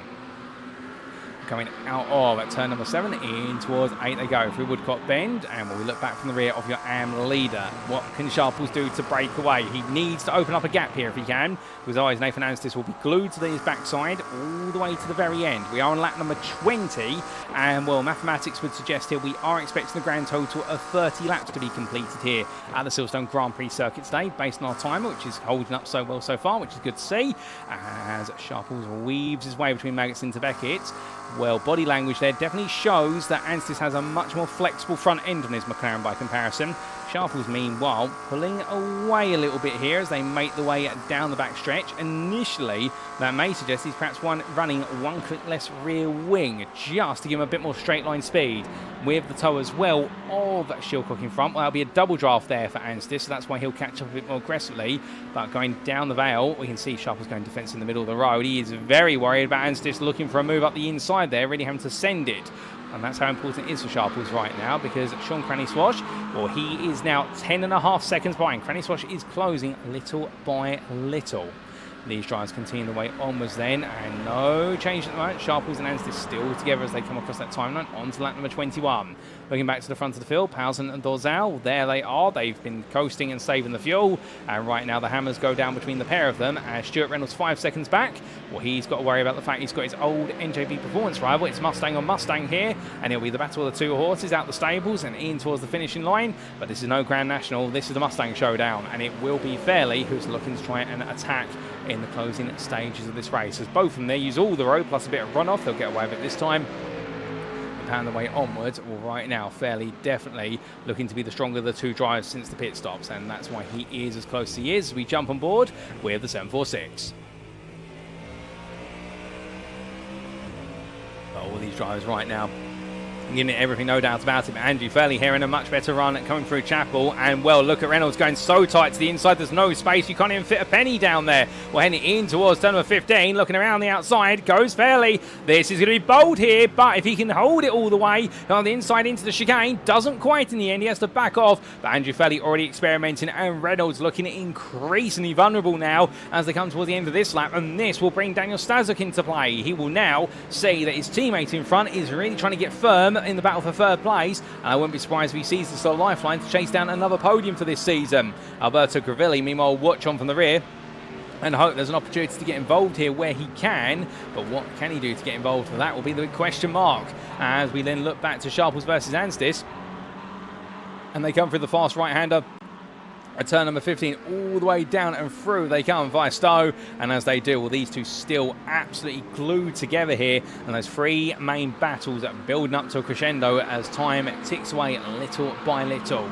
But Anstis there close enough, and I think at this point now Sharples is looking vulnerable because Shillcock, you can see the gap is 1.3 seconds from the second place pro driver to the AM leader, so Sharples now does not have the toe to save him on the straights. He's now got to maximise it in the corners, and all that comfort net he's had has been eroded away as for Sharples. Nathan Anstis all over the back of him here, coming up into the loop, and as he does so, Sharples parks the car right in the middle of the road and says, where are you going to go? And the UK Sim Racing Hill driver there has to back off entirely and look for a cutback. Well, Sharples is no stranger to battling well. They power the way down the Wellington straight here, and Anstis holding tight. Sharples puts it in the middle of the road, really setting up a lot of 50-50 questions here for Nathan Anstis, which is, do I go outside or inside? I've got to pick a line. But there, look at Anstis going for the switchback run out the corner, sets him through Brooklands in towards Luffield. Sharples, meanwhile, just takes his natural racing line, parks the car on Apex, and Nathan Anstis here, you can see how unsettled he is because see how he's having to really, there's less smoothness with the steering wheel here. Instead, he's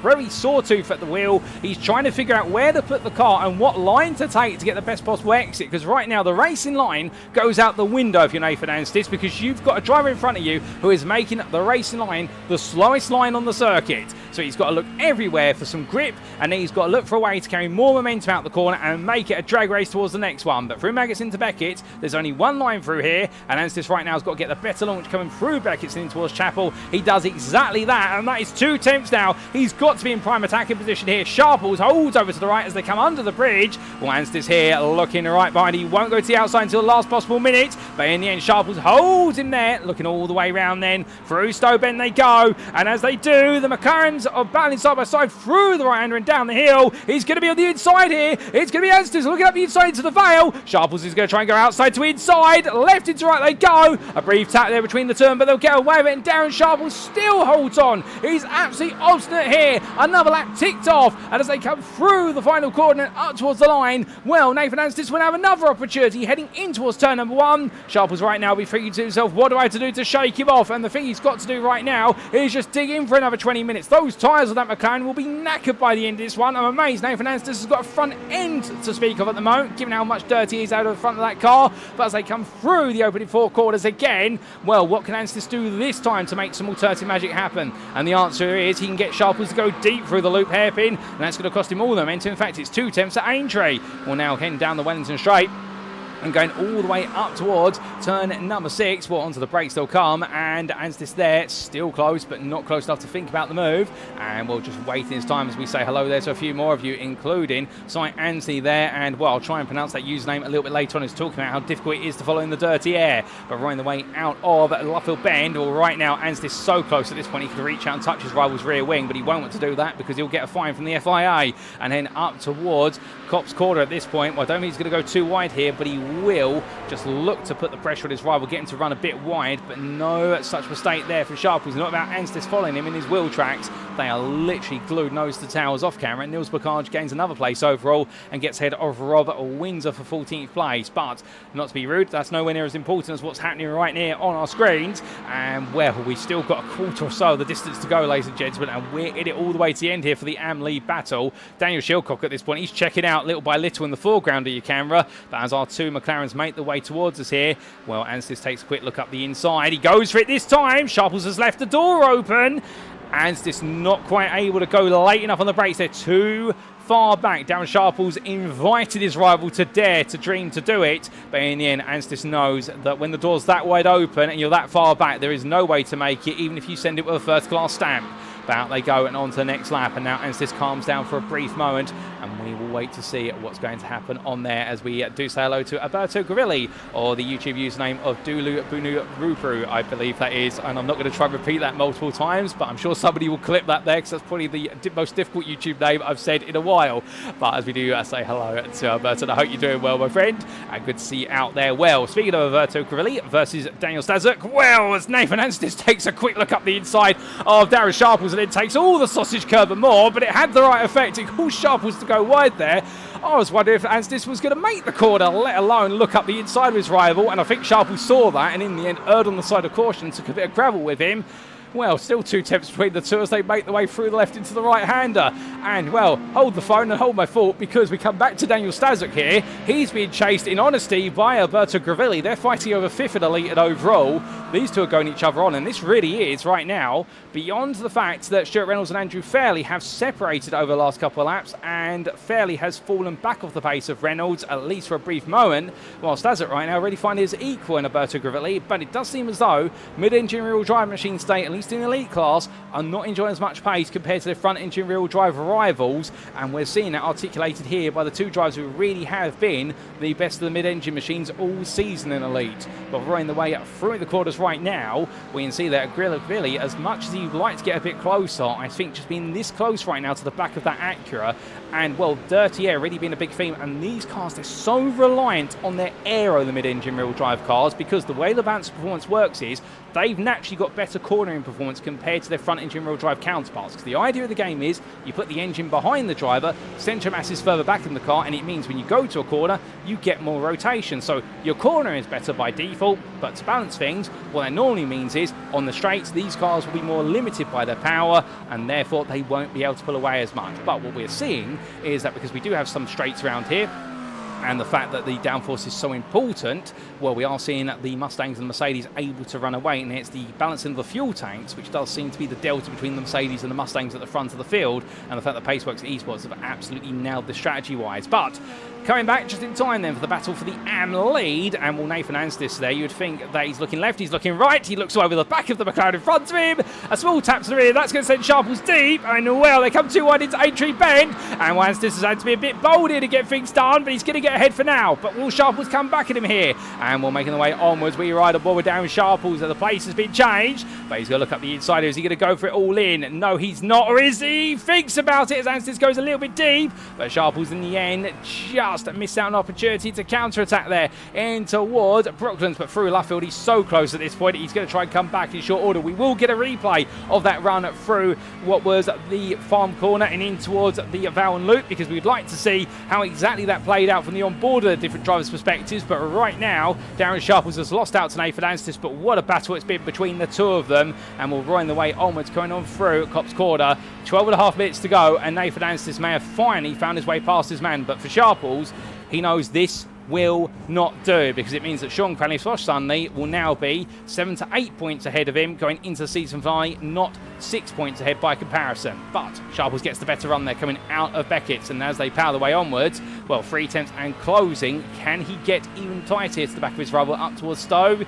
The answer is he can get within 2 attempts, but I don't think it's going to be enough here towards the braking zone. He thinks about checking up the inside. Anstis there, in fact, being very very gentle with the car. I wonder where he's completely destroyed the front end of the tyre life of that car in order to get ahead, because they come down into the braking zone here for the Val. It's Sharples now who's looking much more comfortable on rotation, and I think Nathan Anstis, for all the huff and puff he's had, I think he's blown away his own steam. But running the way through Club Quarter, we will see as we do get a look back at the battle between the two of them, and how only moments ago we had that change for the AM lead, ladies and gentlemen. It was a titanic battle, and well, here's the replay to truly explain how it all played out. And this was on board with Nathan Anstis at the time into the braking zone. And well, in the end, if there was a tap, it was a tiny tap at that. We can't really see that from the camera angle, to be fair. But Anstis all over the back of his rival and then getting ahead as they made the way out of the corner. And they made it count, no doubt about it. But what about when we look back from the rear of Darren Sharples' car? And well, from Sharples looking back, well, coming into the braking zone, and well, if there was a tap, as we say, it's the lightest of taps between the two of them, but such fair racing between them. You've got to understand, if there is a little bit of contact, well, it's all absolutely brilliant racing between them. As I do see a nice move there being said by Darren Sharples. So fantastic racing between the fair, and we cannot put in a complaint at all. They have been absolute stars. But with that, let's head back to your live racing, ladies and gentlemen. We've got plenty more to go before this one is all said and done. So as we come back to them now, and Sharples behind Anstis there as they roar the way again out towards Maggots into Beckett's this time.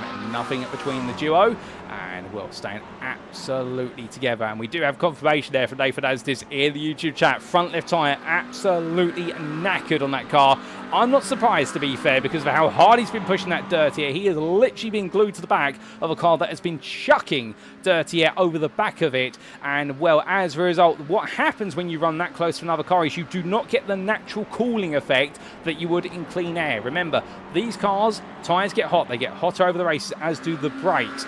Brakes, meanwhile, they're made to run at much higher temperatures. Carbon ceramics, they can run upwards of 500 degrees centigrade if required. Meanwhile, these tyres, as soon as they hit 100 degrees centigrade upwards, they really start to struggle, and the life in them, it gets ripped apart. And when you're running that close behind the car in front, you don't get cool air, you get hot air coming out of it, and suddenly you cannot cool those tyres down at all. So as these drivers make their way onwards, right now Anstis and Sharples, well, it may now be that really the hunter has become the hunted and vice versa, and Sharples has an opportunity to try and come back. We will see what happens, as we have had Niels Bacage into the pit lane as of just now. Not quite sure as to why. I believe that might be for another stop, given the fact he had a bit of a dismal start to his race. But as these two continue to hurt to each other onwards, well, Daniel Stasuk here versus Alberto Gravilli.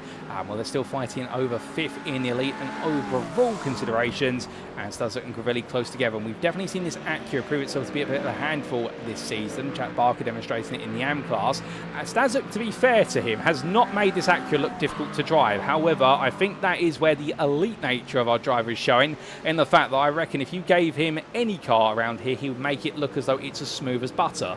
But as he roars his way up to a Stowe bend, he definitely seems to be having to work the absolute tyres off of the 733 Acura today, and this NSX is definitely not giving what he wants, as Gravilli's so close right now and still trying to make something happen here as we go on to lap number 28.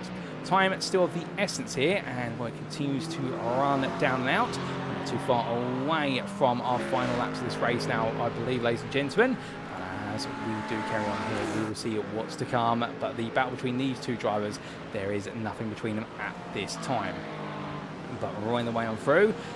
Well, Daniel Stasuk here continuing onwards as much as he can. Oh, goodness me, a big wobble there coming through turn 2 and in towards 3. And well, almost the car going round. And Alberto Gravilli around the outside to the inside there. One unconventional opportunity, but makes it count. And well, also in a bit of oversteer of his own there. Both of them struggling to get the rear ends of their cars to settle down. But Alberto Gravilli gets it done. And well, now can Stasuk come back at him as they power their way down the Wellington straight. He's going to be all over the back of his rival. 2 by 2 they come in towards the left-hander. And as they do, well, it's going to be Stasuk up the inside, but to the outside now, coming through the corners. And, well, I believe Daniel Stasuk at this point, well, he's going to try and go all the way around the outside. Gravilli defending this position, but both of them here, they seem to be limited on the traction they've got and the tyre life they've got in their cars. Well, at this point, it might be a game of survival between the two of them. 2 wide they come up towards Cops Bend, and we'll keep it clean, lads. That's all we ask. And in the end, Daniel Stasuk backs off to cut back inside, and now all over the back here of Gravilli's McLaren.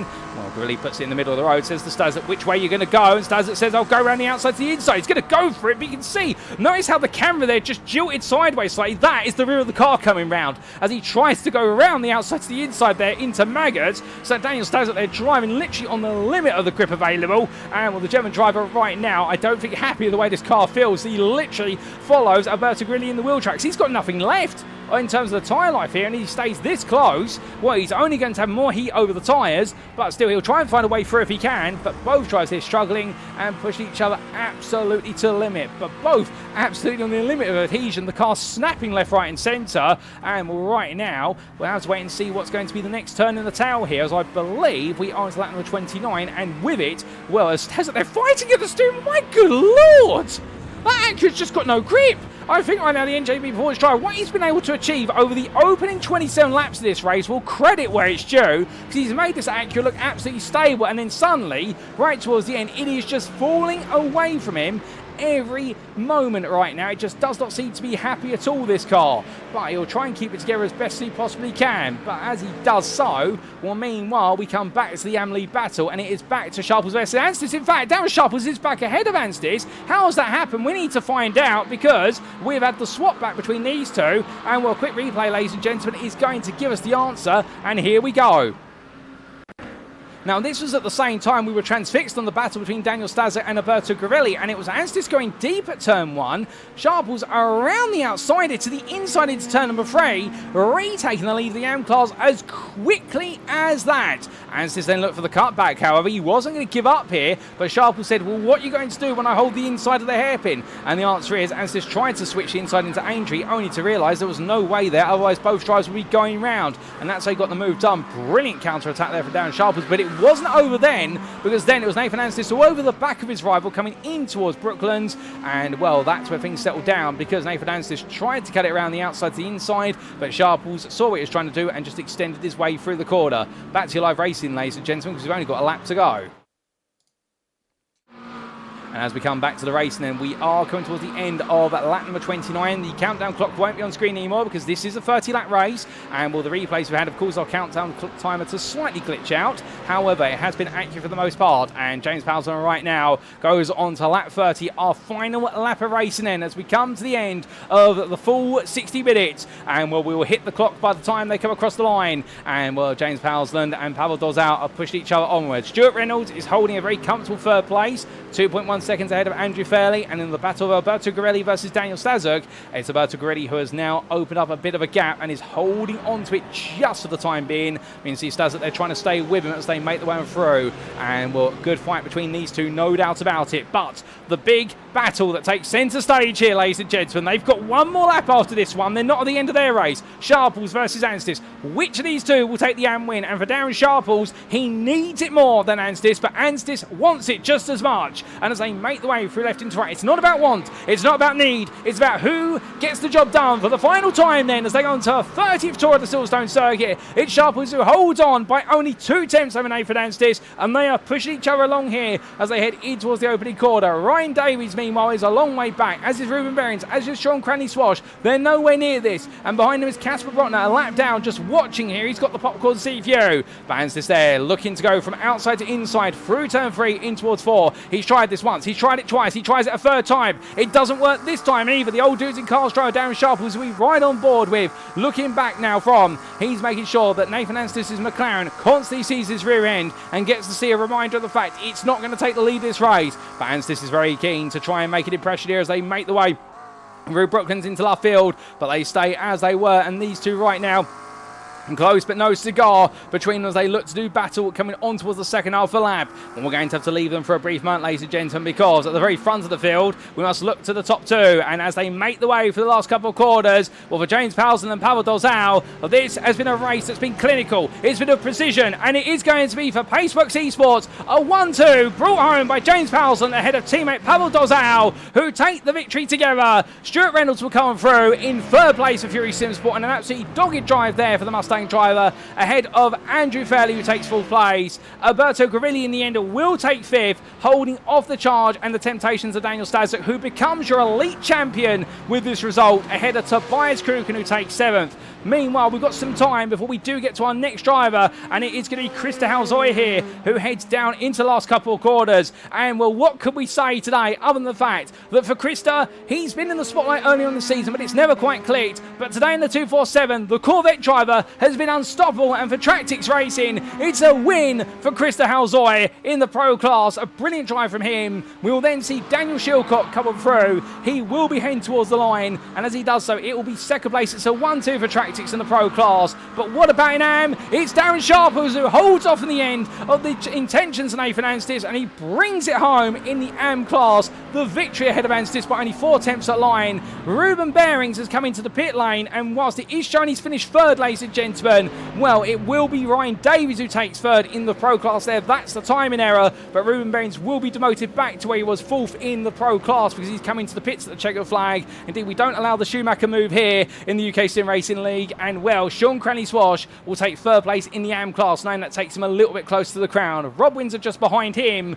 but meanwhile, we then come to 18th place finisher Richard Jones, and it is a rookie win there for the Slow and Steady Racing driver, and a brilliant one at that. He was faultless today, and that makes it 2 wins this season now for the 99 driver, who definitely will be putting smiles up and down the Slow and Steady paddock.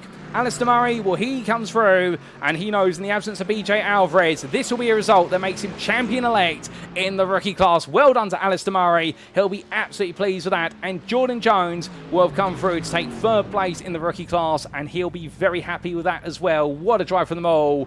We should point out that with the third place, or the fourth place, has switched back for our Pro class finisher of Ruben Berings, we believe the championship now is very much still alive, and in fact Daniel Shillcock will be quite close in that, so that's going to be something to watch out for when we do go to the Nürburgring in a week's time. But I believe all the drivers now have almost finished their races, apart from the driver of Dan Oliver Fox, who, being 5 laps down with no front end on the car and no rear end of the car to speak of, I think he'll be gradually making a trip to the pit lane, but he'll try and do so in a Ferrari that definitely is looking very much less of the sum of the parts. But as he has a bit of a spin there, well, that is your race complete, ladies and gentlemen, and let's take a look to the scenic view, and with it, those race results subject to any assured inquiries, and here we go.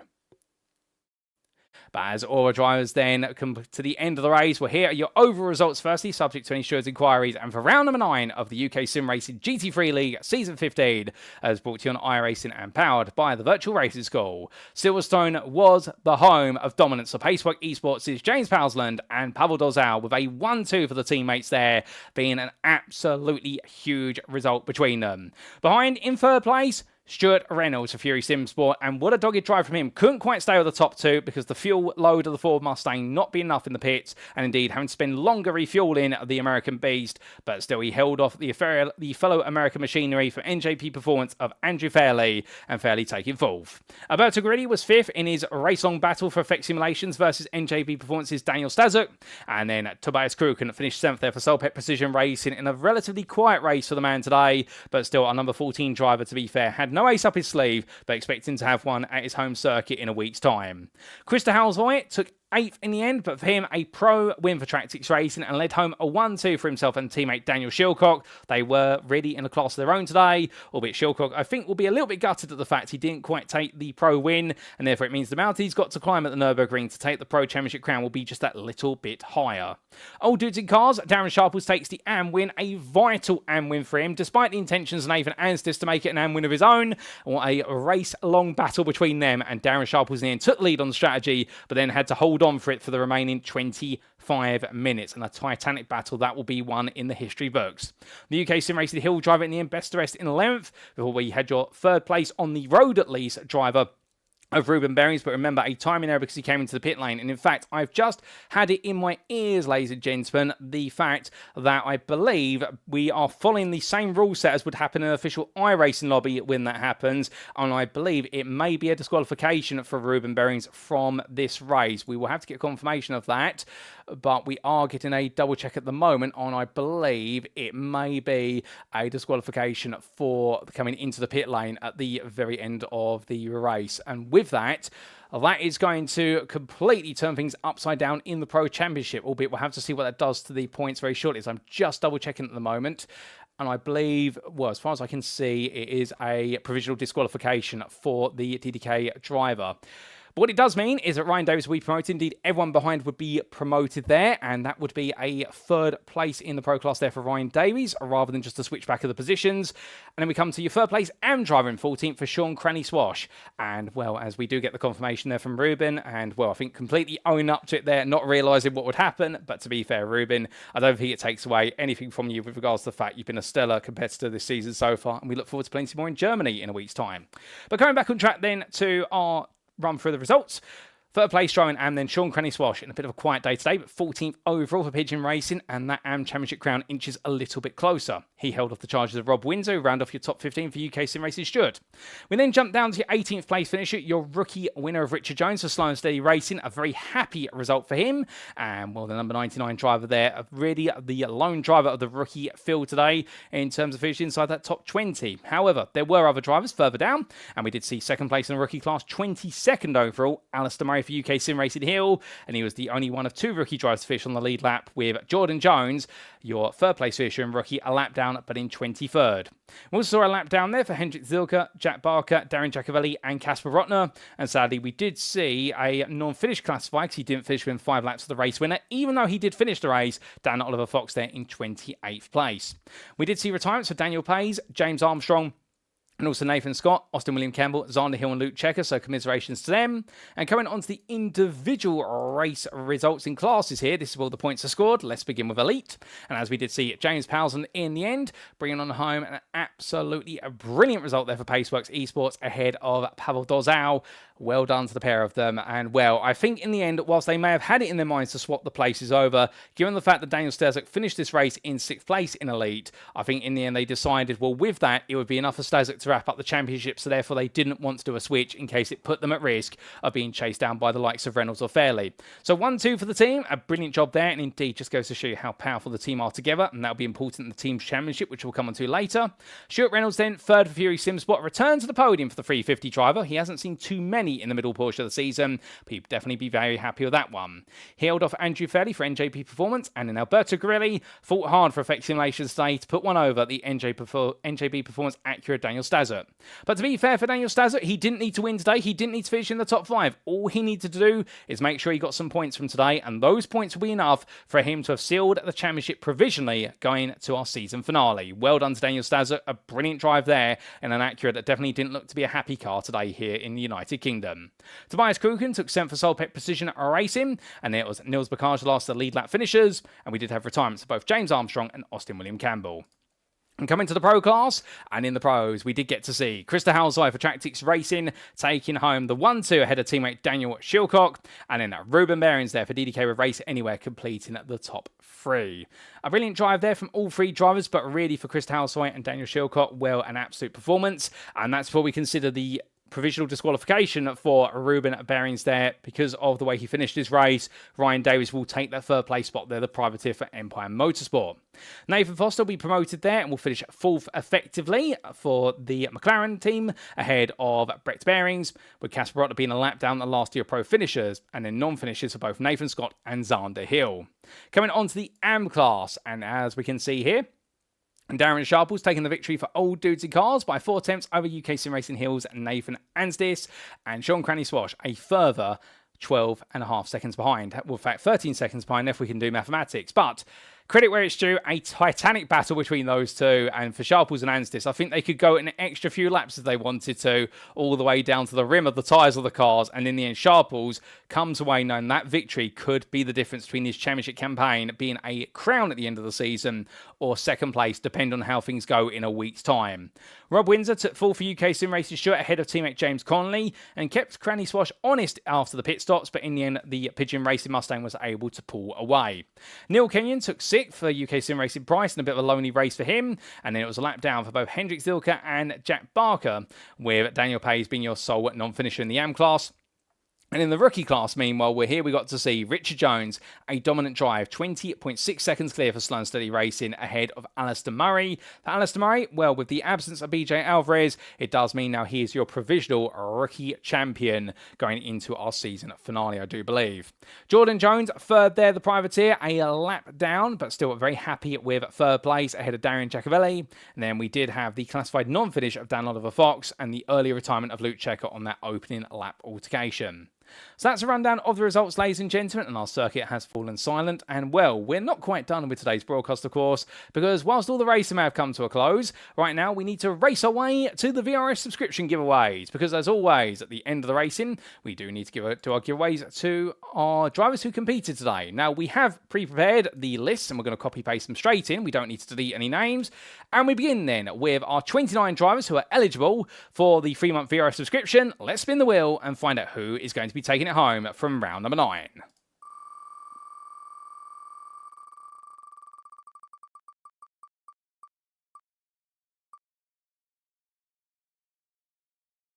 And your 3-month subscription winner is going to be none other than Nathan Scott. Congratulations to Nathan on bringing on home the biggest of the prizes.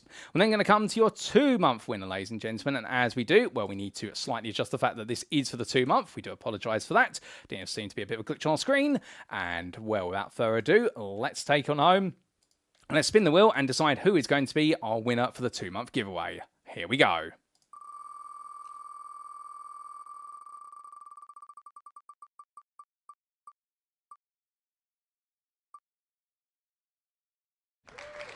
And Nathan Scott takes home not just 1, but 2 prizes here. Okay, well, he's a very lucky man so far. And, well, I was going to say, if he takes home the 1-month draw as well, I think right now that man should buy himself a lottery ticket. But he's not eligible for it, given the fact that he has already won it earlier on this season. So we're not going to see him win it this time. But that's definitely a bit of a surprise there. And I think Nathan right now is going to be very happy. He's got 5 months worth of VRS subscription coming his way. But here are your 29 entrants then for the final draw today, the 1-month subscription. Let's spin the wheel and see who is taking it home, the 1-month draw.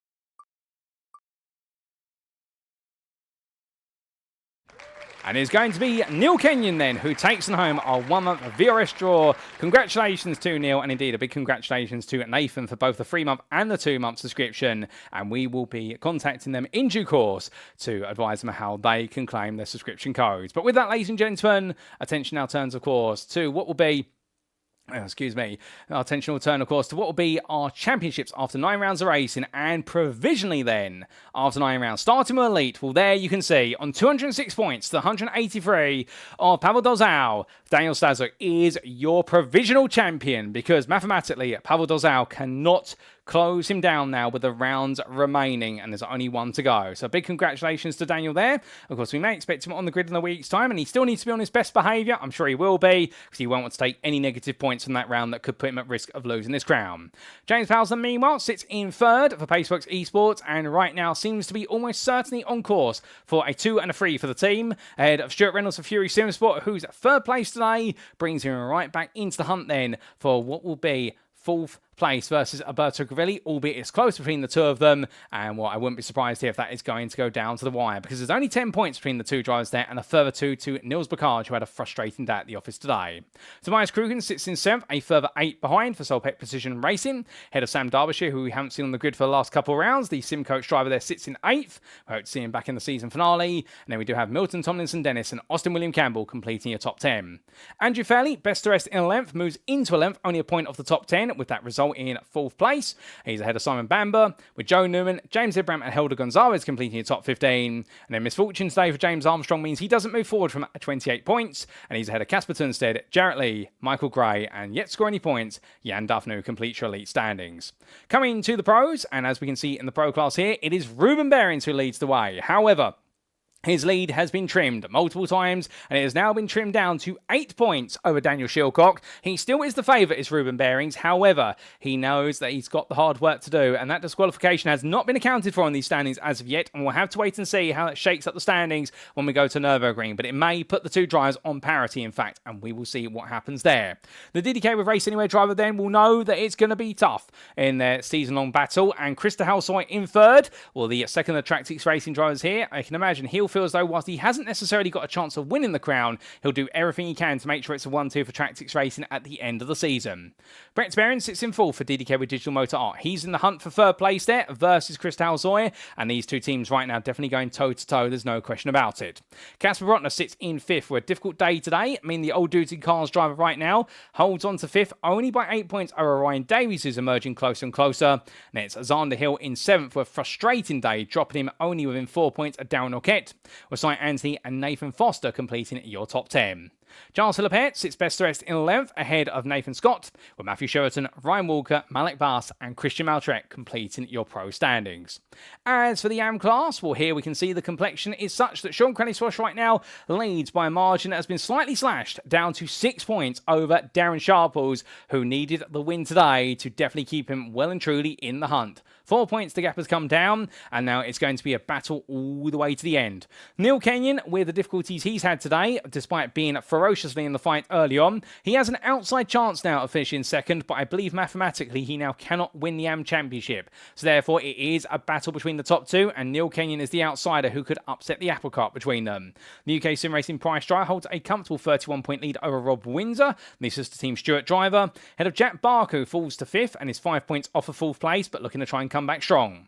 James Conley and Nathan Anstis, they're also in the hunt there, 6th and 7th respectively. And it's a further 48 points. In fact, I do believe it's 38 points. Don't want to do my maths right a second time round to Daniel Pays, who today having the difficulties where he falls to 8th ahead of Simon Oldfield. Hendrik Zilka completes your top 10 for Venari Racing, and then not scoring any points this round, Tom Weston, Peter Duke, Matt Edmondson, Jeffrey Damon, Peter Cox, Ryan Woolsey and Ashley Brooks, they complete your AM standings. As for the rookies, well, here we can see in the rookie class, it's Alistair Murray who leads the way now on 197 points to the 160 of BJ Alvarez. And with this result, Alistair Murray is your provisional rookie champion, with Alvarez's absence meaning that there's no way back now. The gap is too big to assail. Instead, it is going to be a battle for second between Alvarez and Jordan Lee Jones, who may just be able to steal that second place right at the end for DWR with SimCoach Setups Red, if he can find the time and place to do so. Luke Checker sits in fourth, meanwhile, the privateer there, not having a happy day at the office today, but he still is at the best part of 7 points ahead of Richard Jones, who's closing quickly for Slow and Steady Racing after his win. Then Dan Oliver Fox holds on to a resilient 6th ahead of Christopher Bates, with your top 10 being completed by Stuart Pearson, Alex Brown and Darren Giacovelli. Giacovelli is trying to make his way into the top 8 before the end of the season. He's only 2 points behind both Brown and Pearson, and only 6 off of the back of Bates, so you never know, he could finish 7th before this is all said and done. But he's ahead of John Davis by the best part of 18 points, with the Wrong Stuff driver not being on the grid for the last couple of rounds, but ahead of Steve Hughes, and then it's Pavel Bruce, Simon Cheshire, Thomas Helmer, Simon Hartley, Reese Kitley, and Martin Fernie, who complete your rookie standings. As for the team's championship, as we can see here, the top 15 is as follows, and Tractix Racing with their 1-2 today in the pro class. That moves them into lead by 12 points over NJP Performance, whose struggles today have definitely been felt, and it has sent reverberations into the team's championship. Paceworks Esports, meanwhile, they've moved into third, and with a 1-2, they are now well within sights of second place, if not chasing down the lead, and Old Dudes in Cars are only a point behind. So this team's championship could go all the way to the wire between our top 4 teams, but Tractix Racing have definitely set themselves up favourably going into the finale. UK Sim Racing Hill, they sit in 5th on 305 points. They're holding off the DDK pair of Digital Motor Art and Race Anywhere, but albeit it's close between them, and Slow and Steady Racing are getting close as well, only a further 4 points behind in 8th. We then have 10 points to UK Sim Racing Price ahead of sister team UK Sim Racing Stuart. That is your top 10. With Effect Simulations in 11th ahead of DWR with SimCoach Setups Red by 5 points. And it's Pigeon Racing, Push the Standard, and Fury Simsport who complete your top 15. And Fury Simsport may only be 2 points behind Push the Standard, but they're only 17 ahead of Made for Racing, who could still potentially swipe 15th place off of them, depending on how results go in our finale. Going on to the Challenge Cup, the last but not least consideration, our top 15 is as follows. And the question we have been waiting to answer is, have we seen anybody break away at the front? And no, we have not. Our top 3 are separated by 3 points, and it is Tractix Racing's Daniel Shillcock who leads, only a point ahead of James Powsland for Paceworks Esports, and Pigeon Racing Sean Cranleigh-Swash is the 3rd member of this close battle. Remember, every point counts in this one, so therefore there's no drop scores in the Challenge Cup, and that's why Alistair Murray and Daniel Stasuk will not be too disheartened as they sit a further 6 points behind behind, both on 105 points respectively, and the same for Ruben Berings and Darren Sharples there as they look to get closer and closer in the hunt. So we've got a 7-way fight then with regards to the Challenge Cup, and Krista Halsaway meanwhile could still have a role to play, sitting in 8th ahead of Rob Windsor and Nathan Anstis. Pavel Dolezal sits 11th ahead of Jordan Lee Jones, and the count back between the two of them being the difference, with Hendrik Zilka sitting in 13th ahead of Jack Barker and Luke Checker, who completes your top 15 of the Challenge Cup. Well, that, ladies and gentlemen, that's a rundown of standings, and it's now time for us to wrap up. Thank you very much for watching, and if you have enjoyed today's show, and perhaps you're sat there right now wanting to know more about the UK sim racing community and everything in between, we do recommend, of course, you check out our official website, and that's at uksimracing.co.uk, and that website appearing on screen as of now. And, well, if you haven't been here, and you haven't been to UK Sim Racing's web addresses before, we've recently revamped the website to make it simple, straightforward, and very easy to use, and indeed, 4 main pages. The homepage, which you're seeing right now, and you can even use this to get to the official UK Sim Racing Discord, which is the beating heart of the community. We also do have a tab for our live streams and videos on demand, which go up on a weekly basis. And indeed, if you miss this broadcast, you miss any broadcast, you can always catch them there. And we also do have pages to our partners and our affiliates with whom you can get discounts from if you do shop with them. And also, you can see on the Active Leagues tab all of our ongoing and upcoming series and how you can get on the grid at UK Sim Racing. And there's never been a better time to do so. If you don't want to go to our website, perhaps you're more of a social media person, where you can, of course, follow us on Twitter. And that's at twitter.com/UK Sim Racing _ We can stay up to date with all the latest news and announcements and all things UK Sim Racing. We'd like to say a big thank you as well, whilst we've got a moment, to our title sponsor for this season, and that, of course, is the Virtual Racing School. And established in 2016, the Virtual Racing School of the VRS aims to help sim racers get faster for the provision of top-tier software and hardware which draws upon the knowledge and experience of both real-life racing drivers and sim racing professionals. Our VRS subscription, extremely popular with sim racers around the world, provides an intuitive solution for combining data analysis and coaching, which may be used by racers at all levels to take their racing to the highest level. Meanwhile, the VRS Direct Force Pro line of wheelbases and pedals offers the cutting edge in sim racing hardware as used by more professional sim racers and real-life racing drivers than any other brand in the world, including Formula 1 sensation Oscar Piastri. So if you want to get faster, be sure to head to vrs.racing today to find out more. That web address again, vrs.racing. But with that, ladies and gentlemen, attention turns now to a week's time, and that was round number 9. But we've got 1 to go, and as of Sunday, the 31st of August, we'll be making our way to Germany for the Nürburgring Grosser Preisstrecke. We will bring the curtain down and officially declare our champions. However, you'll be seeing all the racing actions as if it were live on Monday, the 1st of September 2025. And whilst in the elite class, Daniel Stasuk is your champion-elect, and in the rookie class, your champion-elect is none other than Alistair Murray. We've still got big question marks over who will be our champions in the Pro and the Am classes. In the Teams Championship, it's looking very close between our top 4 teams, and that's before you also consider the Challenge Cup, where our top 7 can all still win it. It's definitely going to be an intriguing round, and it's going to be one not to be missed, so therefore make sure you tune in a week's time. But until then, that's all we've got time for at UK Sim Racing. We have been UKSR. I've been your host and commentator, Paul TX141 Walsh, also known as Britain Spit, depending on what you follow me on. Until next time, remember to stay safe, stay well, stay smiling, and much like our drivers, ladies and gentlemen, remember as always to stay on track. Good night.